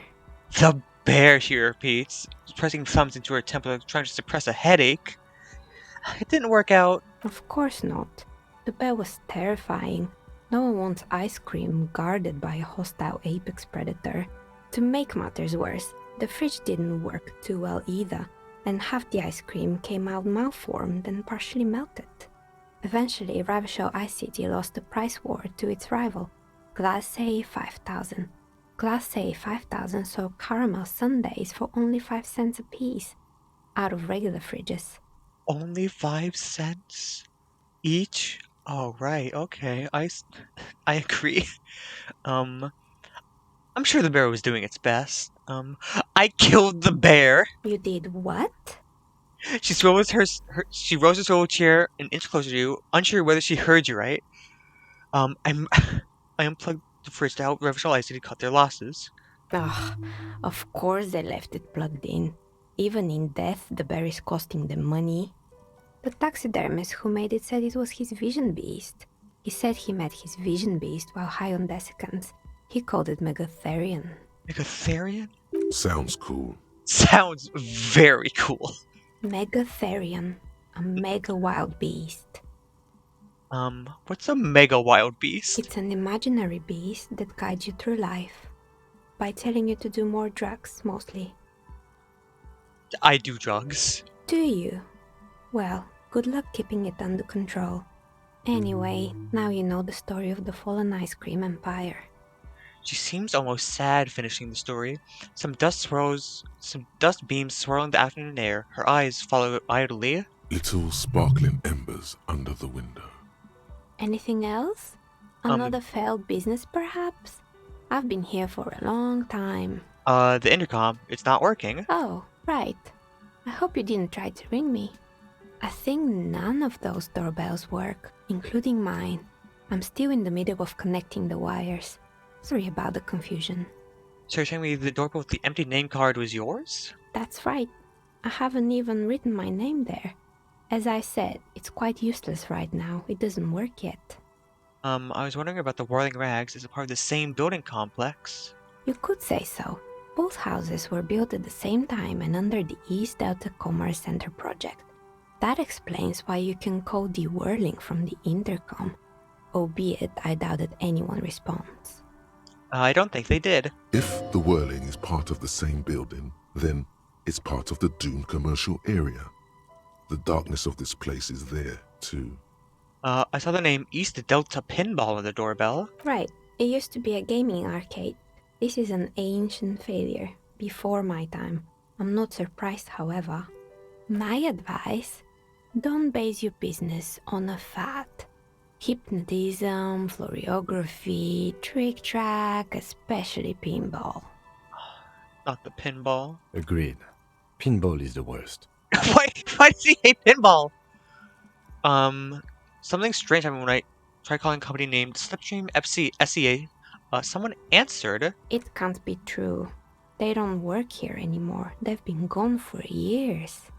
Are you sure it was Slipstream SEA? Was it a woman? Maybe it was Plaisance from the bookstore. She said she was from Tricentennial Electrics. Tricentennial Electrics? There was a moment before she recognized the name. It used to be a major electric company 100 years ago. Are you sure it wasn't just some kids playing a prank on you? Is there a fucking ghost? It was too real to be just a prank. Either we're dealing with a professional actress, or whatever happened, keep your cool. It's probably better to admit that it was a harmless prank. It was something else. Something eerie. Pranks can be eerie. She looks like she's still convinced, nothing to be worried about. Oh, the kids these days. We were just one of them, and now they're terrorizing us. No solidarity. I think there's a ghost. Sure, I'm listening. I have more questions about the intercom. I'm pretty sure it still doesn't work. Oh. But sure. Sure. Wait. I'm listening. I had other questions. I hope it clarified things a bit. What else? I don't have enough money to order a die, so I'll just go. This place is so nice. Map? It turns legendary. Ceiling fan. Okay. That's all that. Done. That's all done. Did you go down to play songs? But I also want to keep going around. Whoa, that's up. The floorboards creak. Shoes in a puddle of melting snow. We're auto-saving. What's that? Right, up here. What's this? What? Postcard La Delta 51. Okay. Actually, where's my... I know I have items. That way. Oh, okay. Okay. Oh, better. I'm normal. I'm so good normal now. What's over this way? What's in here? There's still so much! Still bring a Slipstream logo, so this is where it was. Oh, that's so much money. Skis with Slipstream paint on the laminated top layer. Okay, that's a wall. And this way... Does this work in that? Tiles on the cube are still like a smooth draw. The filament slides into place. On the keyboard, the play key starts blinking. Play it. A bar of fabric right above the keyboard starts producing a soft hum. The sound of static seeps through the machine's planar magnetic driver. The static gets louder, slowly filling up the abandoned hall, until a voice speaks out, crackling and old, cutting into the air. Good afternoon. Fortress accident en rue de Saint-Ghislaine. This is East Insulindian Repeater Station 1. Please repeat. Is this the production schedule? What's the production schedule? The filament you have inserted into the reader. Do you mean the glowing thing I put inside? I feel bad. I just got someone onto, like, this radio line, and I'm just bombarding them with questions that I should know. Yes. Is that the production schedule? Yes. Good. Please repeat the password. I don't know the password. Received. I will register this login attempt. Don't worry. Passwords have a way of turning up sooner or later. Fortress accident. Is there anything else I can do for you today? Are you a machine? No, I think this is a person on the other side of the radio. Why'd you call me Fortress Accident? Fortress Accident is the company on whose name the terminal you are currently using has been registered to. Have any other information? One moment. You hear her flip through a catalog before she reads out with studious care. Fortress Accident SCA produces revolutionary interactive call-in radio games.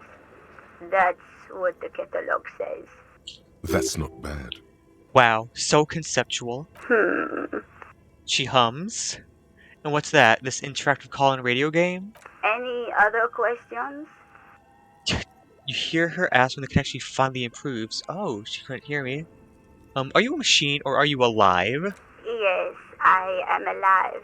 I am 74 years old and my name is Yvonne. Hi, Yvonne. She repeats passwords. Programming people are all paranoid. Yvonne, my partner tells me that you're here because radio computer guys are all paranoid. They are merely cautious. It's my job to protect their filaments as a password repeater at the East Insulindian Station. Okay, where are you and how do you know where I am? I work as a repeater at the East Insulindian Repeater Station. It's my job to know where you are, Fortress Accident. It is a miracle that every person in this game has been so patient with this guy's bullshit. As for me, well, I am sitting in my cubicle, surrounded by a wall of radios. Now, please tell me if there's anything else I can do, Fortress Accident. That's it. Goodbye. Thank you, and goodbye. The old lady's voice disappears along with the static. Tiles on the cube are still smoldering, casting the framework in a soft glow. I'm gonna take The it. filament slides out. I think this is everything here for right now. Wait, no, I have to go this way. This way.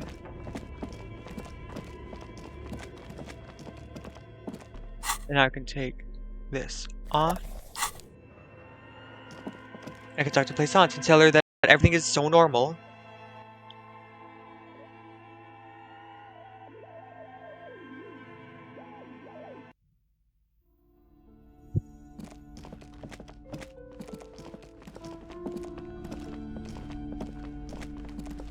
What have you found? And also, do buy the books. There may be teachings in them. I talked to the entity you told me about. Her name is Neha, and she's a novelty dice maker. A novelty dice maker? Well, spit it out. Why does she need the dice? For some kind of sorcery? Sometimes they use the ankle bones of sheep. She is not the one to blame for this curse. She's a businesswoman like you. I don't understand. If it's not her, then where is the source of the doom? How did she explain the curse? She looks perplexed. She's squeezing on the pendant too tight. A drop of blood in her palm. Oh my goodness. Just don't say you don't have any answer yet. The uncertainty is killing her. To hell with it. Perchance you ought to just lie, sire.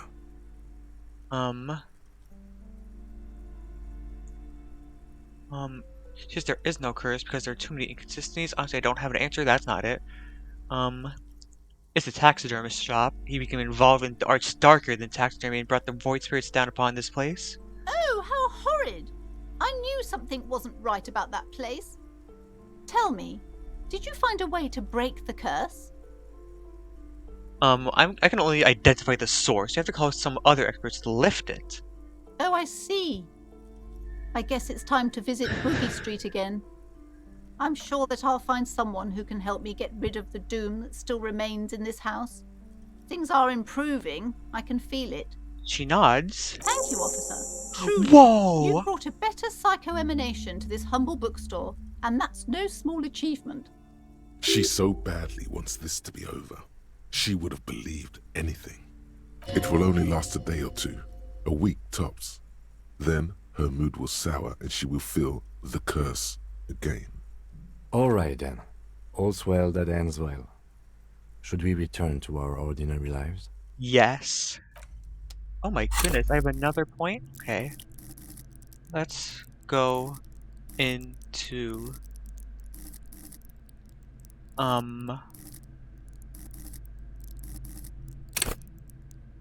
I need my lot.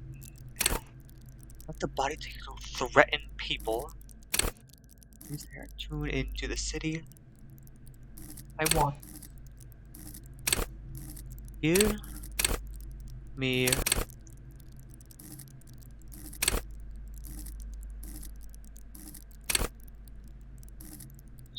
just go with logic. That's easiest. Volition might help. What's a volition again? I don't remember. Alright, volition. And I think I'll go with logic.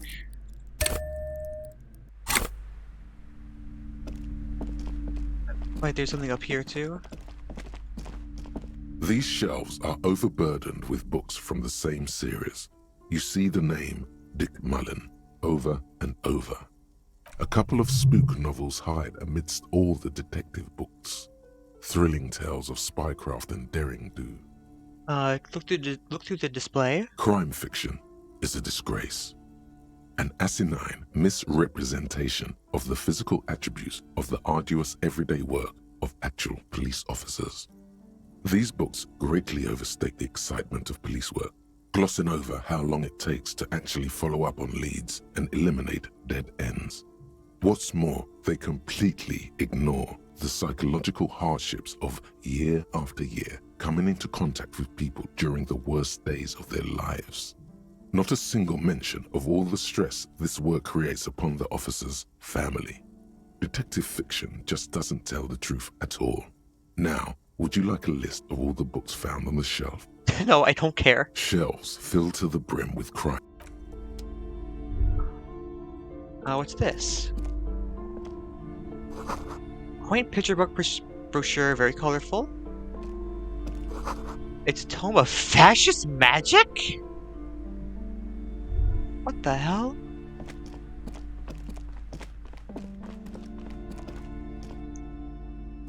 Another boring book just discarded. This bookstore is not strictly about crime, romance, and biographies of famous people. There's also a wide range of paranatural literature. Amidst the various books, you find one written by someone named Matthias W. Dundas. It's about wholeness, unity, balance. The point of the book, and many others on this shelf, is to give people medicinal advice in situations where they don't have access to paid health services. Uh-huh, interesting. Various paranet. In this one? The plaque on the shelf reads, Biographies of Famous People. You see a large variety of names, none of which ring a bell. I look through the display. Browsing through all the books with all their names makes your head spin. None of these seem important or relevant. It's all just vapid egoism. Suddenly, a particularly odd title catches your eye. It reads, High Speed Love, the tragic true love story of Jacob Irv and Alfie Delatraz, by one Cecilia Averbrook. Alright. High Speed Love chronicles the romance between two of the finest tip-top tourney racers in history. One of them is the madcap driver, Jacob Irv. His blonde mane graces the cover. Next to Irv's life story, you see a slim biography of an Occidental rock star called The Anti-Star. He's famous for shooting morphine into one of his eyeballs and cocaine into the other. Jesus Christ! Next to that, Revacholian radio personality Guillaume Bevy stands in front of a rundown drug den. He's a permanent fixture on Channel 8, reporting on real-life crime and ruining cops' days. I really must insist you buy one of the books. Reading them is not for free. Do still browse, though, but not too long. Okay, sorry. I'm sorry, I did not mean to rush you. You are browsing. Go ahead. Take your time. Time is commerce. What's going on? We looked at a bunch of books, and I don't care about any of them.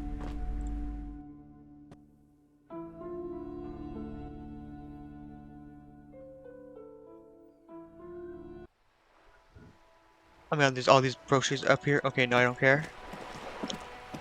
What's this? I care about this. This coin operator has been banged up, inoperable.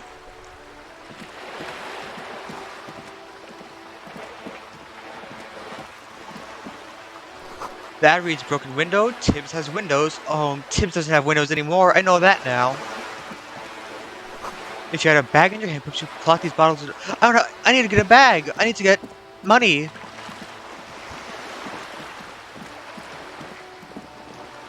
What did I have to do? What do I still have to do?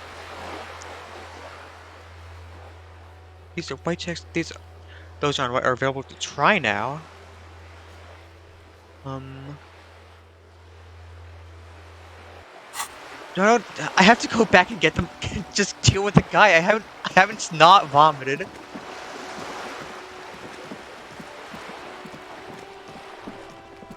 I have to go back to the fucking body.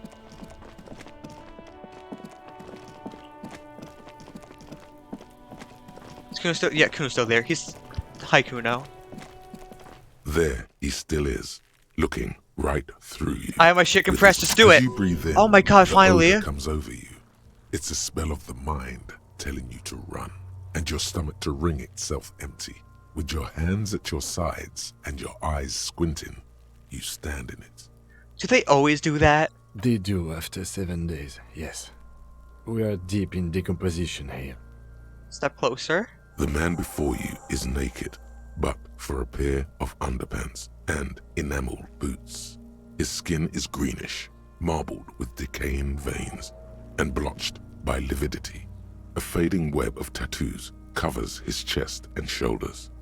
The cargo belt used to fasten him to the branch above appears industrial in strength. Look at the boots. The material appears to be ceramic. Its clean white stands in stark contrast to the decaying flesh above the knee. The man wore thick polymer socks, probably for padding. A fine array of interlocking plates covers them. He has underwear. He's fine. It's fine. Delicate and fragile, they feel alien to the world around you, out of place somehow. These are clearly not boots. They're armor, possibly part of a larger set. These aren't just boots, are they? This is the armor he was stripped of. Indeed. Technically speaking, these are sabatons, not boots. Oh my god, that's a French word. kind of armor is this exactly? Ceramic plate. Zirconium dioxide, most likely. This is where the make would be. Where is that? Under the hill. Fairweather. Fairweather model T500 VE. I'm guessing that's vitreous enamel. This is advanced stuff. Oh, where's the rest of it? Piece by piece. He's been out here for 7 days. It would be odd if they didn't. We should keep a lookout for these pieces. The armor could yield information. Maybe he'll know something. No, I don't want to talk to Kuno again! Don't- No, I don't want to- Oh my god, no. Maybe he was just wearing- and- No, he was wearing it. The Sabatons dangle off the man's decaying form. Ageless and synthetic. The material looks out of place here. It is. It's expensive. The lieutenant draws a line in the incandescent on the ceramic with his index finger. We've requested similar material for our tactical units for years now. The constabularies deemed it too costly. In that time, we've lost 6 men to semi-automatics. My goodness, how much are we talking about? For a full set, about 4 years of wages. Oh my god. For the northwest region of Revachol, an officer's average yearly income is 5,500 rial, unadjusted for rank. Wait, my pay is 5.5? Not too much, yes. No, I can't pay the hostel bill. It's a sorry situation, I agree.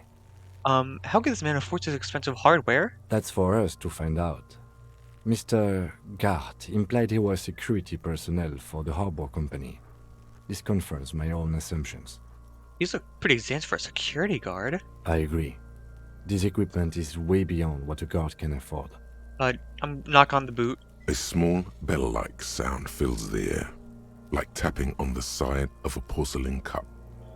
It sounds fragile. It's anything but. This material is a kinetic redistributor. It spreads kinetic energy horizontally, from plate to plate, dissipating it entirely. See? Huh. Faint, organic lines cover the plates where they separate into smaller ones. These plates then divide into smaller plates until there are hundreds of them altogether. Like whirls of floorboards, the design looks organic, influenced by highly resistant wood materials, like lignum vitae and ebony perhaps. What does this remind me of? If trees were made of porcelain, this is what their cross-sections would look like. Oh. Huh. Run your finger over the lines. The smooth, glossy surface fractures into ever more intricate interconnections, peaking on the right sabaton, where you notice. Ooh, what, The whirls are in the shape of a letter and number combination. E50, 100, 1000. There's a serial number on the right one. Can you read it to me? He tips the drying ballpoint pen of his pen on his tongue. We have a make and a number. That's something. We can use the radio in my kinema when we're done. Either station can chase it for us. Pull it off. The stench fills your nostrils. As you push downward, an ominous creaking sound comes from above. Stop! The lieutenant's voice is sharp. He looks at you with the boot under your arm. Pig's gonna pull his head off. Oh my god. Brutal! Oh, this is a bad idea, isn't it? You're going to pull his head off. Do it, homo! I'm kidding. No, I'm not gonna. Pull his head off. There's no point performing an autopsy if you do. We'll have compromised the coroner's case. What are you trying to achieve anyway? Why are you hanging on to that boot? Are we not? There may have been clues inside the boot. How many clues do you need? You already found a number. Besides, He taps on the boot. there's no way you're getting them off. All the organic matter in his body has been flowing down into the boots. They are fused to his feet now. Why do you think the locals haven't scavenged them yet? You're sure there's a way to peel them off, but first the body needs to be down. And second, it would probably be better if the lieutenant wasn't around. I'm gonna refuse. I don't want to pull the fucking head off. All right then. You can pay the hostel bill in honor points. How many honor points have you collected? There are honor points? Of course there aren't. Don't be naive. What's gonna happen to the boots? Processing will take care of them. With the situation in the morgue, it will yield nothing. But we must pick our fights. Should we continue? Yeah. The cadaver slowly twists on the cargo belt, his torso covered in tattoos, and extremities blotched pink and blue. Look at the belt. The hangman's knot is pulled tight by the weight of the corpse below. Yellow, hard-edged polyester cuts into his neck. Above, a sliding buckle ties the belt to the branch. This is a steel-reinforced cargo lashing belt, big brother of the regular cargo belt. It's used for tying cargo under 6-rotor airships. Don't ask me how I know, but this is a lashing belt used for airlifting cargo. Airlifting? I thought it was used on lorries for strapping cargo to them. Apparently this is the reinforced kind for air transport. My brain tells me so. The local harbor uses 6 rotors to shuffle containers around. I get the sense they use whatever was on hand, without paying much attention to not incriminating themselves. So it's dock workers. It was a dock worker, or dock workers. I'm still approaching this as a lynching, yes. Motivated by the ongoing strike. You? It makes sense. 70% of the cases I get are just filling in the blanks on the initial report. This belt worries me. I want to make sure he stayed up there. I was afraid it would be. Thin steel wiring, parallel strands. This makes getting him down more problematic than I had assumed. How did they even get him up there? What? A noose is one of those things that's easier to use one way around. He points to the buckle tying the belt to the branch above. Did they climb up the kid's ladder? That ladder can't carry a grown man. I didn't see any splintering either, did you? I think they lassoed the branch, then pulled on the belt to close the buckle. Makes a pulling motion, okay. The cadaver hangs from the cargo belt, limbs limp and torso covered in tattoos. Let's look at these tattoos. An intricate web of blue lines stretches across the torso, from the right shoulder to the solar plexus. Each time they intersect, a small white star is formed in their crossing. Hundreds of fading asterisks riddle his skin. Their concentration is highest around his heart. Is this a map of the night sky? A map of the stars. I do see some similarity to astronomical charts. Great Century Messinian, maybe. But this seems more particular. Customized somehow.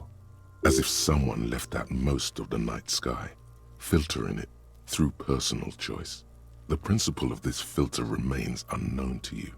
The thought dissipates, and you feel as though you were only half right. I'm missing something here. So am I. A sudden ring shows as the lieutenant pulls down the zipper of his orange jacket. He wears a wide leather belt around his waist and a gun holster under his arm. He takes a thin piece of milled aluminium from his coat pocket and pulls it open. Sounds like a sword being unsheathed. A small lens appears. Some sort of camera. What's that? A Trigger Sunshine. Mini. Okay. Sure. Triggered is the world's leading manufacturer of intercommunication devices, primarily projectors. The camera before you looks familiar somehow. Shit, Kuno! What the fuck is that? Why do they have to be here? An instant color camera. He produces 2 metal-capped ampules and clicks them into place on the side of the apparatus. A thin slot shines there. I have only 2 ampoules, so nobody move. I don't want to waste one. He points the camera at the corpse, peering into it, blending to jesting, then... A sound, a shrill flash, followed by the breaking of a small ampoule of glass. You see streams of color pour onto the thick, glossy piece of paper, rolling out. In case we need it. The lieutenant says and shakes the paper, letting it dry in the cold wind. On it, a color-perfect copy of the dead man's tattooed chest. Cool machine. Yes. It is pretty cool, isn't it? There is only one ampoule left. Use it wisely. We need the photo for It it? contains insight to the victim's person. By his build, I'd say this was a man of physical violence. The story he wanted his body to tell was important to him. It is his letter. To us. Someone should decipher it. We'll need to show it around. I should look at it later without the corpse smell. Sure. Just don't lose it. He hands you the piece of rolled up photo paper. It's no larger than a pack of cigarettes. I know where my house is, maybe. Internalize. Unlock a new slot to research the thought. How do I... okay. The glassy-eyed corpse looks by, his mouth mute and his skin as colorful as the chemical rainbow on the photo paper, teeming with opportunistic organisms. Look him in the eye. His eyes are milky white and blind to the world, protruding comically from their sockets. There is no one home, just subaquatic terrors there. Dark brown hair grows on his head. His face is ready to explode from the organic processes inside. The death's head grin has passed. What remains is an unrecognizable mess. Tell me, who are you? I'm gone. Where have you gone? Into the wild pale yonder. Where is that? In the past. Way out in the west. I can see you're gone, but who are you? This is the same voice as the lizard brain. I'm a joke. Look at me. There's nothing funny about you. There is nothing funny about jokes either. A killer. A motherfucker. And a killer. Another question. Go ahead, Cobbo. What is happening? What do you mean? I'm talking to you. It's the power of your... Black frothy liquid starts bubbling on his lips. Imagination. Go ahead. Ask me more questions. You fucking love questions. Why do I love questions so much? Because you're a copperoony. Look at all of them go. Do you want more questions? Give me a comical amount of questions. Coming right up, copperoony Rooney. This is getting upbeat now. Is my name Rooney? Fuck no. You're no Rooney. I do strike myself as a Rooney. No, you don't. Between you and me, your name is probably Harry. Harry, why do I feel like I've forgotten something terrible? Because you have. Okay, who killed you? Love did me in, Brother Copo. It was love all along. Could you ask me a question? I'm just imagining this guy standing here and looking at this dead body, and Kim just has to wait for me to stop staring in complete silence. Sure, Lobo. I can ask you a question. Why are you doing this? Looking at my face, motionless, looking into my eyes, standing here. Why are you investigating my murder? I don't have anything. I have nothing else to do. I am all you have. Then you truly lost it all, brother. Let the world drag it all away from you. And what it left, you pissed away. And here we are. I hate you. I hate you. You stink and you're boring. Do I remind you of someone? A child born with Muller's disease, harlequinism, grown up miraculously. A baby affected with harlequinism? You sure wriggled out of that one. Coppellini. Enough, no more. Come back later, Coppo. Amuse yourself with my frank manners and my memento mori features. If possible, also See me in your dream. He did not say any of what is written here, okay? How do we get him down? Are you sure we finished the preliminary examination of the cadaver? We might miss some of these things once it's done. Step back and have The another cadaver look. slowly twists on the cargo belt, his torso covered in tattoos. And take a step back. As you narrow your eyes, the monster before you blurs into a violent mess of green and pink. Observe. Only the lower extremities are pink with a dash of blue. His fatted hands, thighs, and his neck, just above the noose. The rest of the corpse appears dark green in the cold spring air.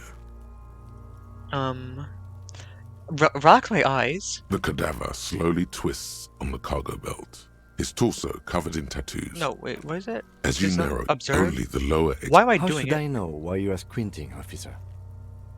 His face and hands are pink, thighs too, the rest is greenish. Oh. You are trying to assess lividity. He snorts. Okay, relax. The monster comes back into focus, an explosion of color, coursing with dark marbled veins. His stomach appears pregnant with something. Black liquid streams down his thigh and onto his boot. So, what do you think? I think he's dead. Something is coming out of him. A pool of blood and feces has eaten into the frozen mud below the man's feet. Purge liquid is dripping into it, drop by drop. The victim appears to have contained no more than half a kilogram of digestion at the time of death. The fuck are you saying? Oh my god, Kuno, I keep forgetting you're here. Talking about shit. Again! You gotta stop! No!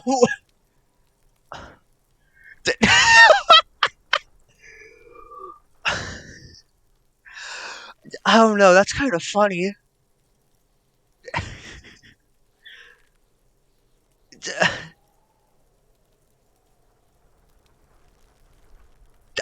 I want to say it, but I also don't want to say it.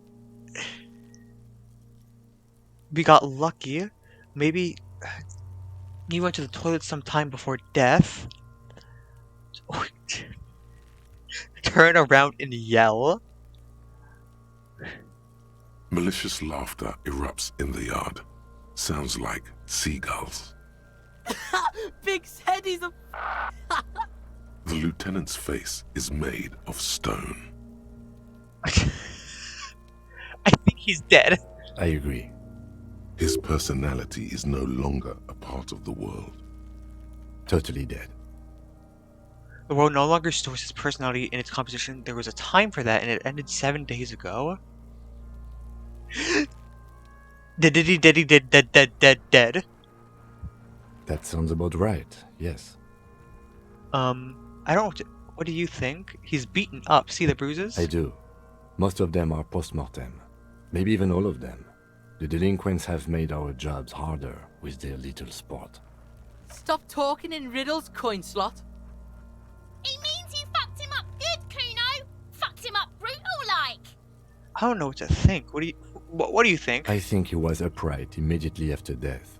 Blood has gathered in his hands and feet, and his neck. He points to his fattened chin. The noose acted like a tourniquet, keeping the blood in his head. The hypostasis here is in tune with the hanging. That's what I think. Could it still be he was moved after death? There's always a chance. We should check for ligament marks on his neck to see if they're in tune with the belt. We'll have to get him down first. Alright. Back off and catch your breath. But there is no breath to catch. Only the cadaver filling the air and your nostrils. He slowly rotates before you, decomposing. Yeah, that's all of it. The steel-reinforced belt presents a unique challenge. I brought chain cutters, but I don't see a good angle of approach to the belt. The cadaver is a good 1.2 meters up. Neither one of us can reach the belt without assistance. And even if we do, there's the question of cutting the airship strength material. Can't someone else do it? Someone else? You mean like the police? I mean someone who's below detective. Someone like a paid garbage man? Or a cleaning crew? I have bad news for you. That is a detective. Fuck. I know it's hard, but I assure you, the others won't come to help us. And we have a growing sanitary concern here. We need to get him down, fast. Selling the brand sounds like a bad idea. Climb up there and saw the branch? Yeah, it seems dangerous. There has to be a less risky way, with less falling down of trees. No, we can't knock him down. Can we shoot him down? Yeah! Bang bang time, pig! Shoot his head off! How? Shoot the belt, the bullet will break it. It absolutely will not, officer.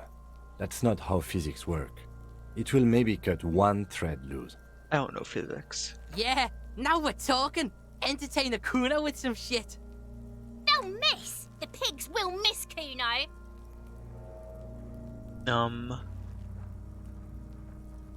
It has bad idea written all over it. But what else can we do? Well, we can't ask help from the arbor. I have no ideas. Leave. What? Oh my god, my house. Long way home. Here we go. Home awaits. Walk past Station 41 and through the market, past the Boogie Street spearhead to the other side of the lake, the frozen eye at the center of the district. Then past the video rental store on the corner. There, at the end of a street lined with pine trees, a small house no larger than a matchbox. 11 Voyager Road. You no longer live there. Those times are gone. And so are those people. Why did you come here? Why are you still here? And where's the dealer? You have to get back to work. That's all you have now. Huh, okay. Neat.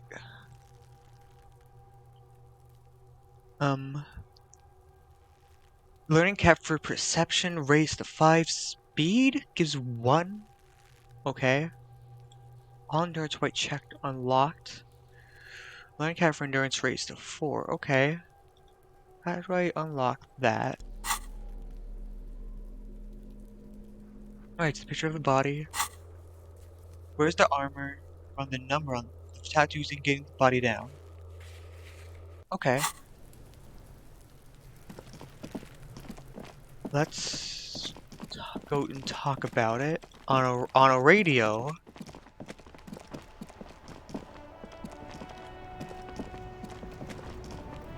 Inside, you see a set of steering levers, a radio microphone. Use the radio. This is Precinct 57. How may I assist you?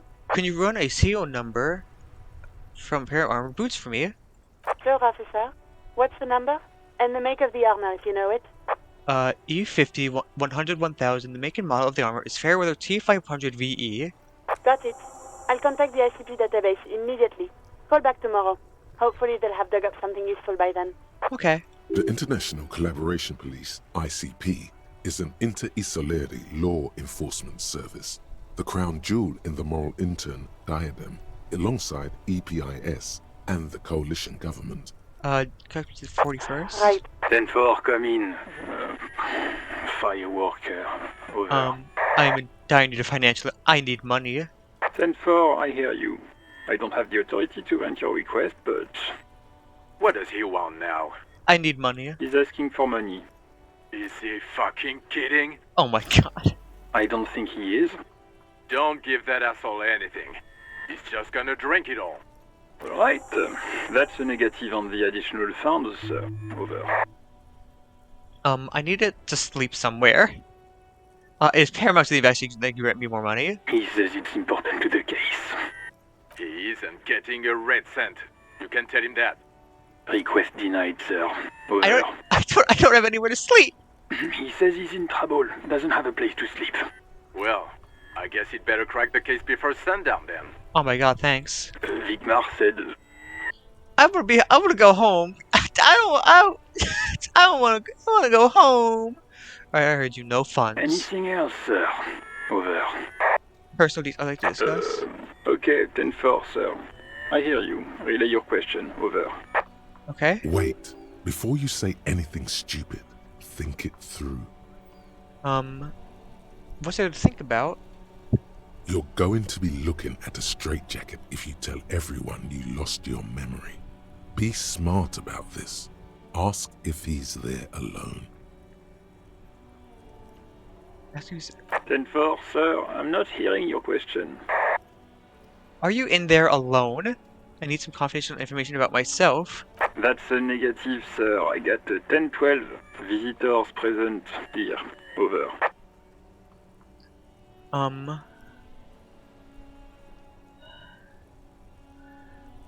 Please refer to me with my full name in the future. 10-9, repeat message. I didn't get that, sir. Over. Say my name. Sir, I will not have you talk to me in this manner. Over. Please just say my name! What? What is it? What can he possibly still want from us? He seems intoxicated and keeps asking me to call him by his name. Mullen's drunk and emotionally aggressive. That's new. Wrap it up. Don't indulge in his drunken antics.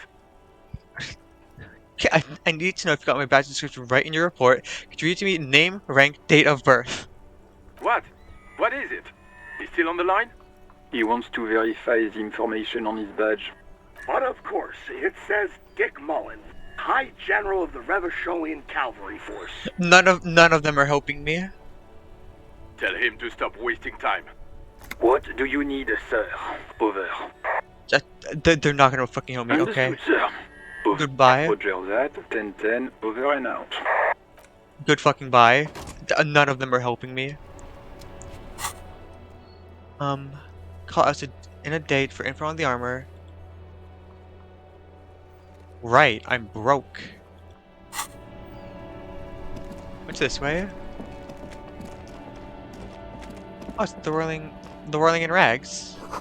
Closed furniture, please use main entrance.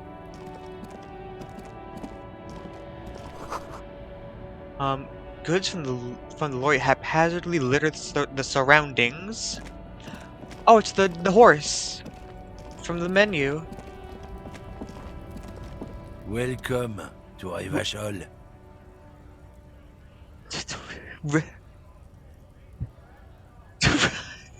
I don't want to talk to him anymore. No. A glossy magazine. Most able-bodied men. This option hosts a top 10 list. Jump Jams, a popular music mag. Fritite. Oh, that's where I can go things.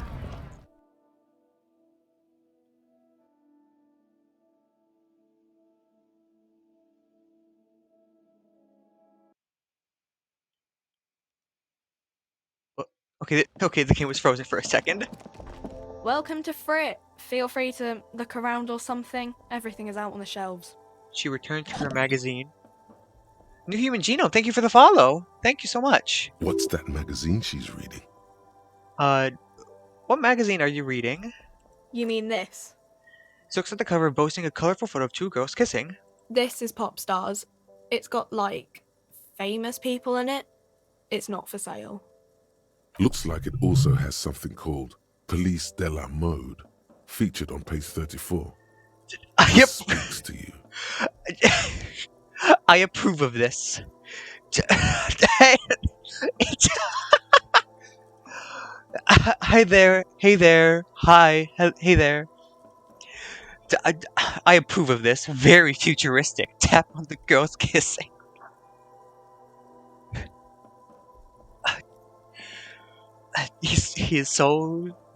He respects women. She pops her raspberry-flavored bubblegum and nods. Her shoulders tense. She shuffles back only slightly. Bewilderment and repulsion root her in place. The lieutenant frowns at you before turning to the clerk with an apologetic half-smile. What is this, Fritit? I don't know. Frit? Frit? What is Frit?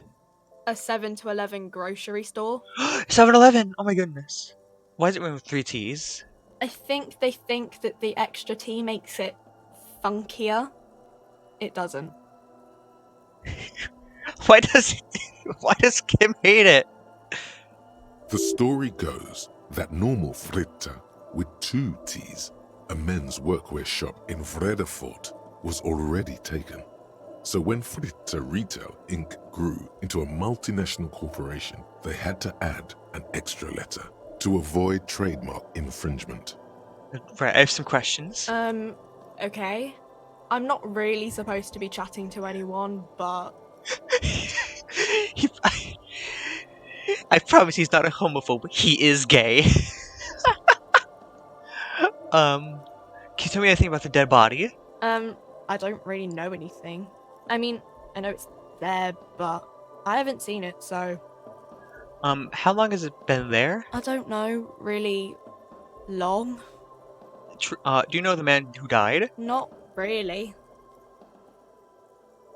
Oh my god, he's gay! Not really. Do you mean you know him a little? No. I didn't know him at all. What do you think happened? I don't know. Thank you so much. No need to worry. It's just standard procedure for us to ask around. If you hear anything, let us know, okay? Okay. She scratches her nose. Thank you for your help. Uh-huh. Goodbye. Melancholy Pop Song plays on the radio. Oh my god, there's so much stuff. You see several packaged raincoats fill a low shelf beneath a display of croissants and juice bottles. The raincoats are transparent, except for the big Fritta slogan on the back. The packages are small, discreet, sloppily stacked, making them easier to take unnoticed. No need to worry about knocking over a display. I could steal it. I could just steal it. I'm not gonna steal it. Plastic raincoat. Do I want to buy it? I don't know if I do. What's this? What's the raincoat? What is what? It's a raincoat. It is a raincoat. If you want to buy one, then it's only 4 real. She taps on the glass counter. The raincoats patiently wait purchase. Her attention is drawn to the raincoats. Stealing one undetected will now be more difficult. Ask what it is. Okay. What? And this? The tear machine stands in the corner. A sign says, 1 bottle equals 10 cents. Oh, that's the tear machine. Yes, but what is it? It's a machine for tear. You know, you find tear outside, like bottles or whatever, and put it in the machine, then it gives you money. Ah. How do I pick up tear from the tear machine? You need a bag, I guess. We used to have some, but we gave them all out, so... She shrugs awkwardly. Feel free to use it if you find a bag, though. I'm sure there are some out there. Somewhere. What else? There's this. A small cabinet on the wall is filled with various medicine bottles, nasal sprays, and blister packs. They all bear the Saint Baptiste Pharmaceutics logo. Their logo is the bloodless rose, pure white, untouched by harm. Just ask me if you need anything from Saint Baptiste. We don't stock prescription meds, but we do have Nosafed, Duramine, Magnesium, and Hypnogamma. Hypnogamma +3 morale. Oh my god. +1, +3, +1. Okay, so that's just healing. Who's Saint Baptiste? Saint Baptiste. You know, the pharmaceuticals company. Saint Baptiste Pharmaceuticals. The one that sells meds out of Saint Baptiste. That one. There. She is right. Saint Baptiste, the company, derives its name from Saint Baptiste, the city. Itself so named because that's what it is. A rare case where that really is the full etymological history. As far as almost anyone knows. Okay, okay, it's just called Saint Baptiste. What is that? A colorful display of cigarettes and alcohol bottles line the shop wall, inviting you closer. The bottles wink at you in the light. The smokes too glitter in their wrapping. It's like looking into a kind of heaven. Your knees are weak. Keep it together. There, in that dark green glass, all in vain. The great flowing river of warmth, wine, alcohol, beer, alcohol, love, alcohol. This is not a good place for a recovering addict. Guess not, no. She looks at the wall of goods behind her, then adjusts her hat. I'm obliged to inform you that both alcohol and cigarettes damage your health. But I guess you already know that. This is $30? Plus 1 physique, minus 1 morale. Physique, morale. Intellect, health. Okay. No thank you. Yellow roses, dozens of them. Tulips too. Okay.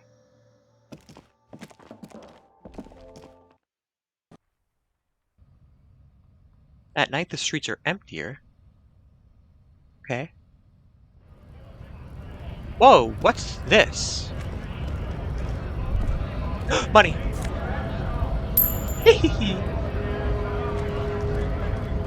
Oh my god, there's people around here. Bastards! We have a right to work! The man yells toward the harbor gates. His voice is the loudest of the lot, and all these screech over a man his size. Oh my god, he's a scab! What's going on here? Hold up and stay frosty, everyone. Cops are here. The broad-shouldered alpha male turns to you. He's a full head taller than everyone else here. I've looked up warnings for this game, so I know what's in it right now. You here to fuck with us? Beat the honest worker down. Why should I? We're here to fight for a cause. Stripes usually have problems with people who have causes. Okay, then I'm thinking, no? Good. We're fighting for a cause here. Right to work! Right to work! Loser scab, okay. Besides, we're not that different. It helps if people see us talking, cops and strikebreakers together. Shows authorities are on our side. Builds confidence. What a fucking scab! This guy sucks! Less of content warnings, more you might want to do that one specific thing. Oh yeah, I've looked into stuff. I'm okay. I have some questions. Maybe you should ask them the questions, like why we're not allowed to make a living here. Shame on you! Shut the fuck up! We have families to feed, you piece of shit. He points his finger at the man sitting on the railing. So do we, Scott. The loitering man hollers in return. What is your goal here? We were promised work. We'd be in there, working, if the bastards hadn't shut the gates. I wanted to talk about something else. The physically impressive man tower has turned his attention back to the gates.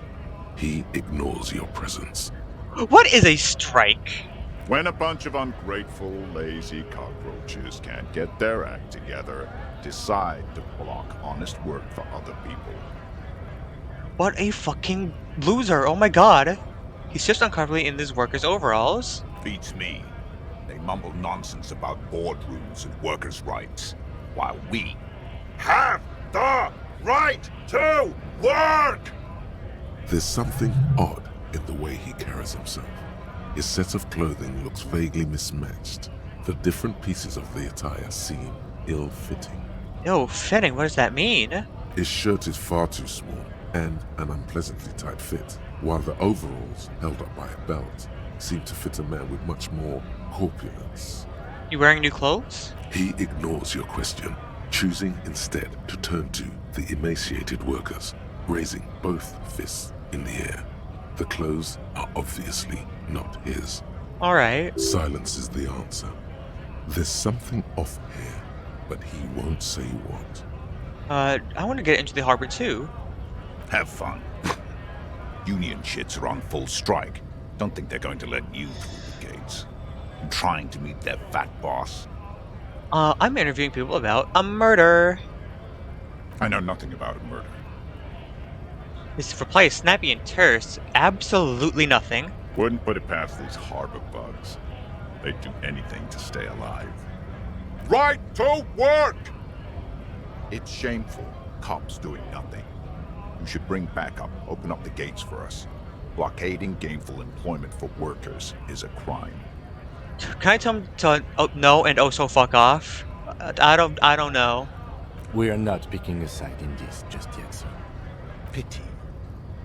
Let us work! Who are these strikebreakers? Honest men and women with rights to work, to be useful, not toys for corporate interests. The man runs a hand through his steadily graying military haircut. We came here to help the harbor run smoothly in time of crisis. If union fucks don't want work, they ought to let in those who do want work. I have a question. Why do all these men follow your leadership? You think they follow because I'm big and loud? No. They follow the rules of the market, the rules of the economy, because they were given a job to do! You've been talking to him for quite a while now. Something is off with this guy. Ask him where he's from. Okay, where are you from? What's it to you? Routine, part of the investigation. Am I a suspect? Done no crimes. I only fight for the rights of people. I know, whatever the hell you say. I'm interested in your background. We're all workers, right? Workers stick together. Came from the eminent domain, in Jamrock. Backgrounds in odd jobs, heavy lifting, cargo hauling, bouncer work. I know the drill. Where? I forget a lot of bars. Maybe it's one I know. Worked at Territorial. Ring a bell? Yeah, I've been there. Uh-huh. It was a long time ago. Okay. Bye. Interesting.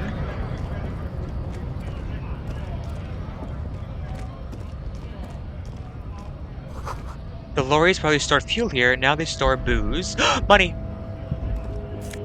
Money!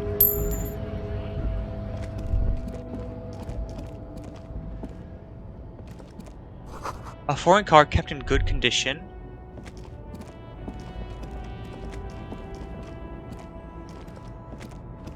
An old monument stands in the middle of the traffic island, pointing toward the sea.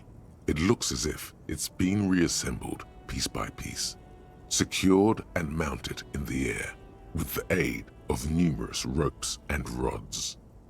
Who is this? A silver plaque on the statue's pedestal reads, "I am Philip III, the Squanderer, the greatest of the Philippian kings of Revachol, son of Philip II, the opulent, father of Philip IV, the insane."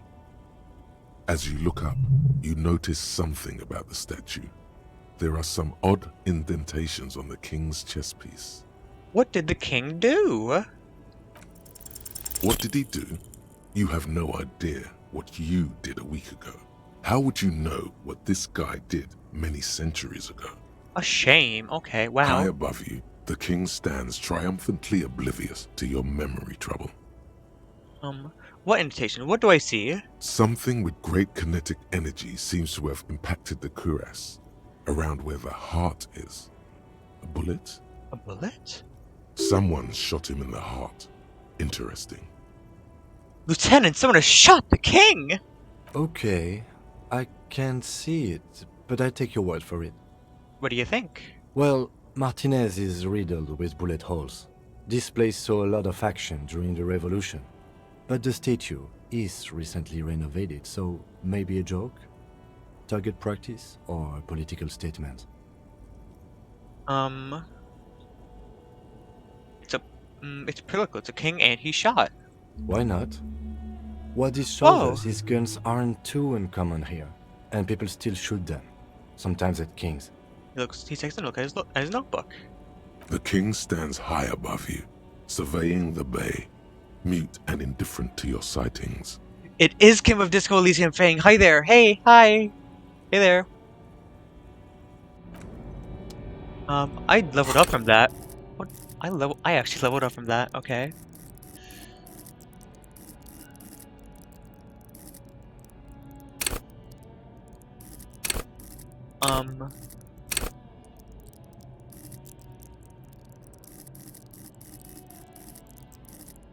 I want...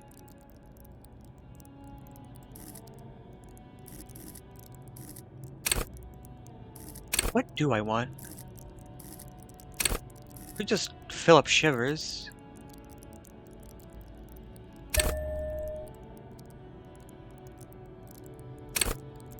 Cool. Oh my god, there's...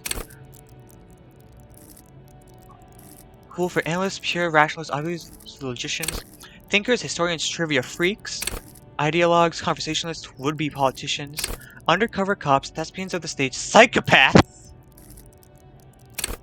creatives, psychedelic fanciers, critics, forensic scientists, tactical fighters, math-minded people, diplomats, charmers, sociopaths, cops, cop aficionados, pretend cops, this is boring, leaders, experts of psychological warfare, respect junkies, judges of character, interviewers, interrogators, dreamers, paranatural investigators, mental creators, sane people, well-adjusted cops, the non-suicidal, fighters who can take a hit, lookouts who don't sleep, human batteries, unstoppable fighters, guys who won't quit, masochists, musclemen, bare-knuckle brawlers, gym teachers, high flyers, party enthusiasts, cops who need lightning, city livers, the wisest of the street, rise, the generally supernatural, high-strung investigators, shoot now, ask questions later, cops, surprise haters. Oh my god, there's so many of these. There's so much to read! Oh my god. Trick shooters, snipers, jugglers, fine dealers, detectives, sensualists, urban scavengers, shot dodgers, thinkers on their feet, pinball heads, acrobatics, thieves, unbearable show-offs, machinists, tinkerers, instrument players, card players, military fetishists, cool people. Okay. I'll take double shivers. How long are we streaming? 2:44? I might cut it here for now, and then come back tomorrow at 6 again.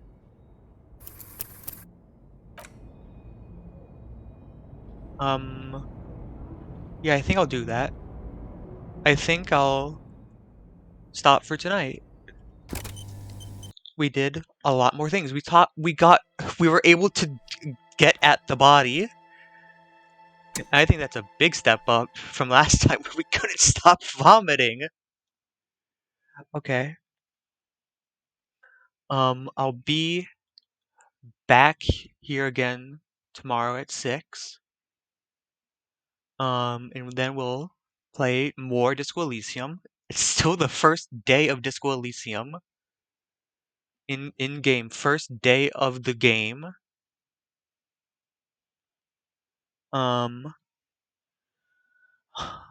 What else? I wonder. On Tuesday, like, I work all weekdays, so I guess we'll just see in the future what'll happen. But I guess for now, I don't have to worry about it. So, thanks everyone for coming on by. Thank you all for the follow. And I'll see you next time. See ya. Bye. See ya. Bye. See ya. See ya. Bye.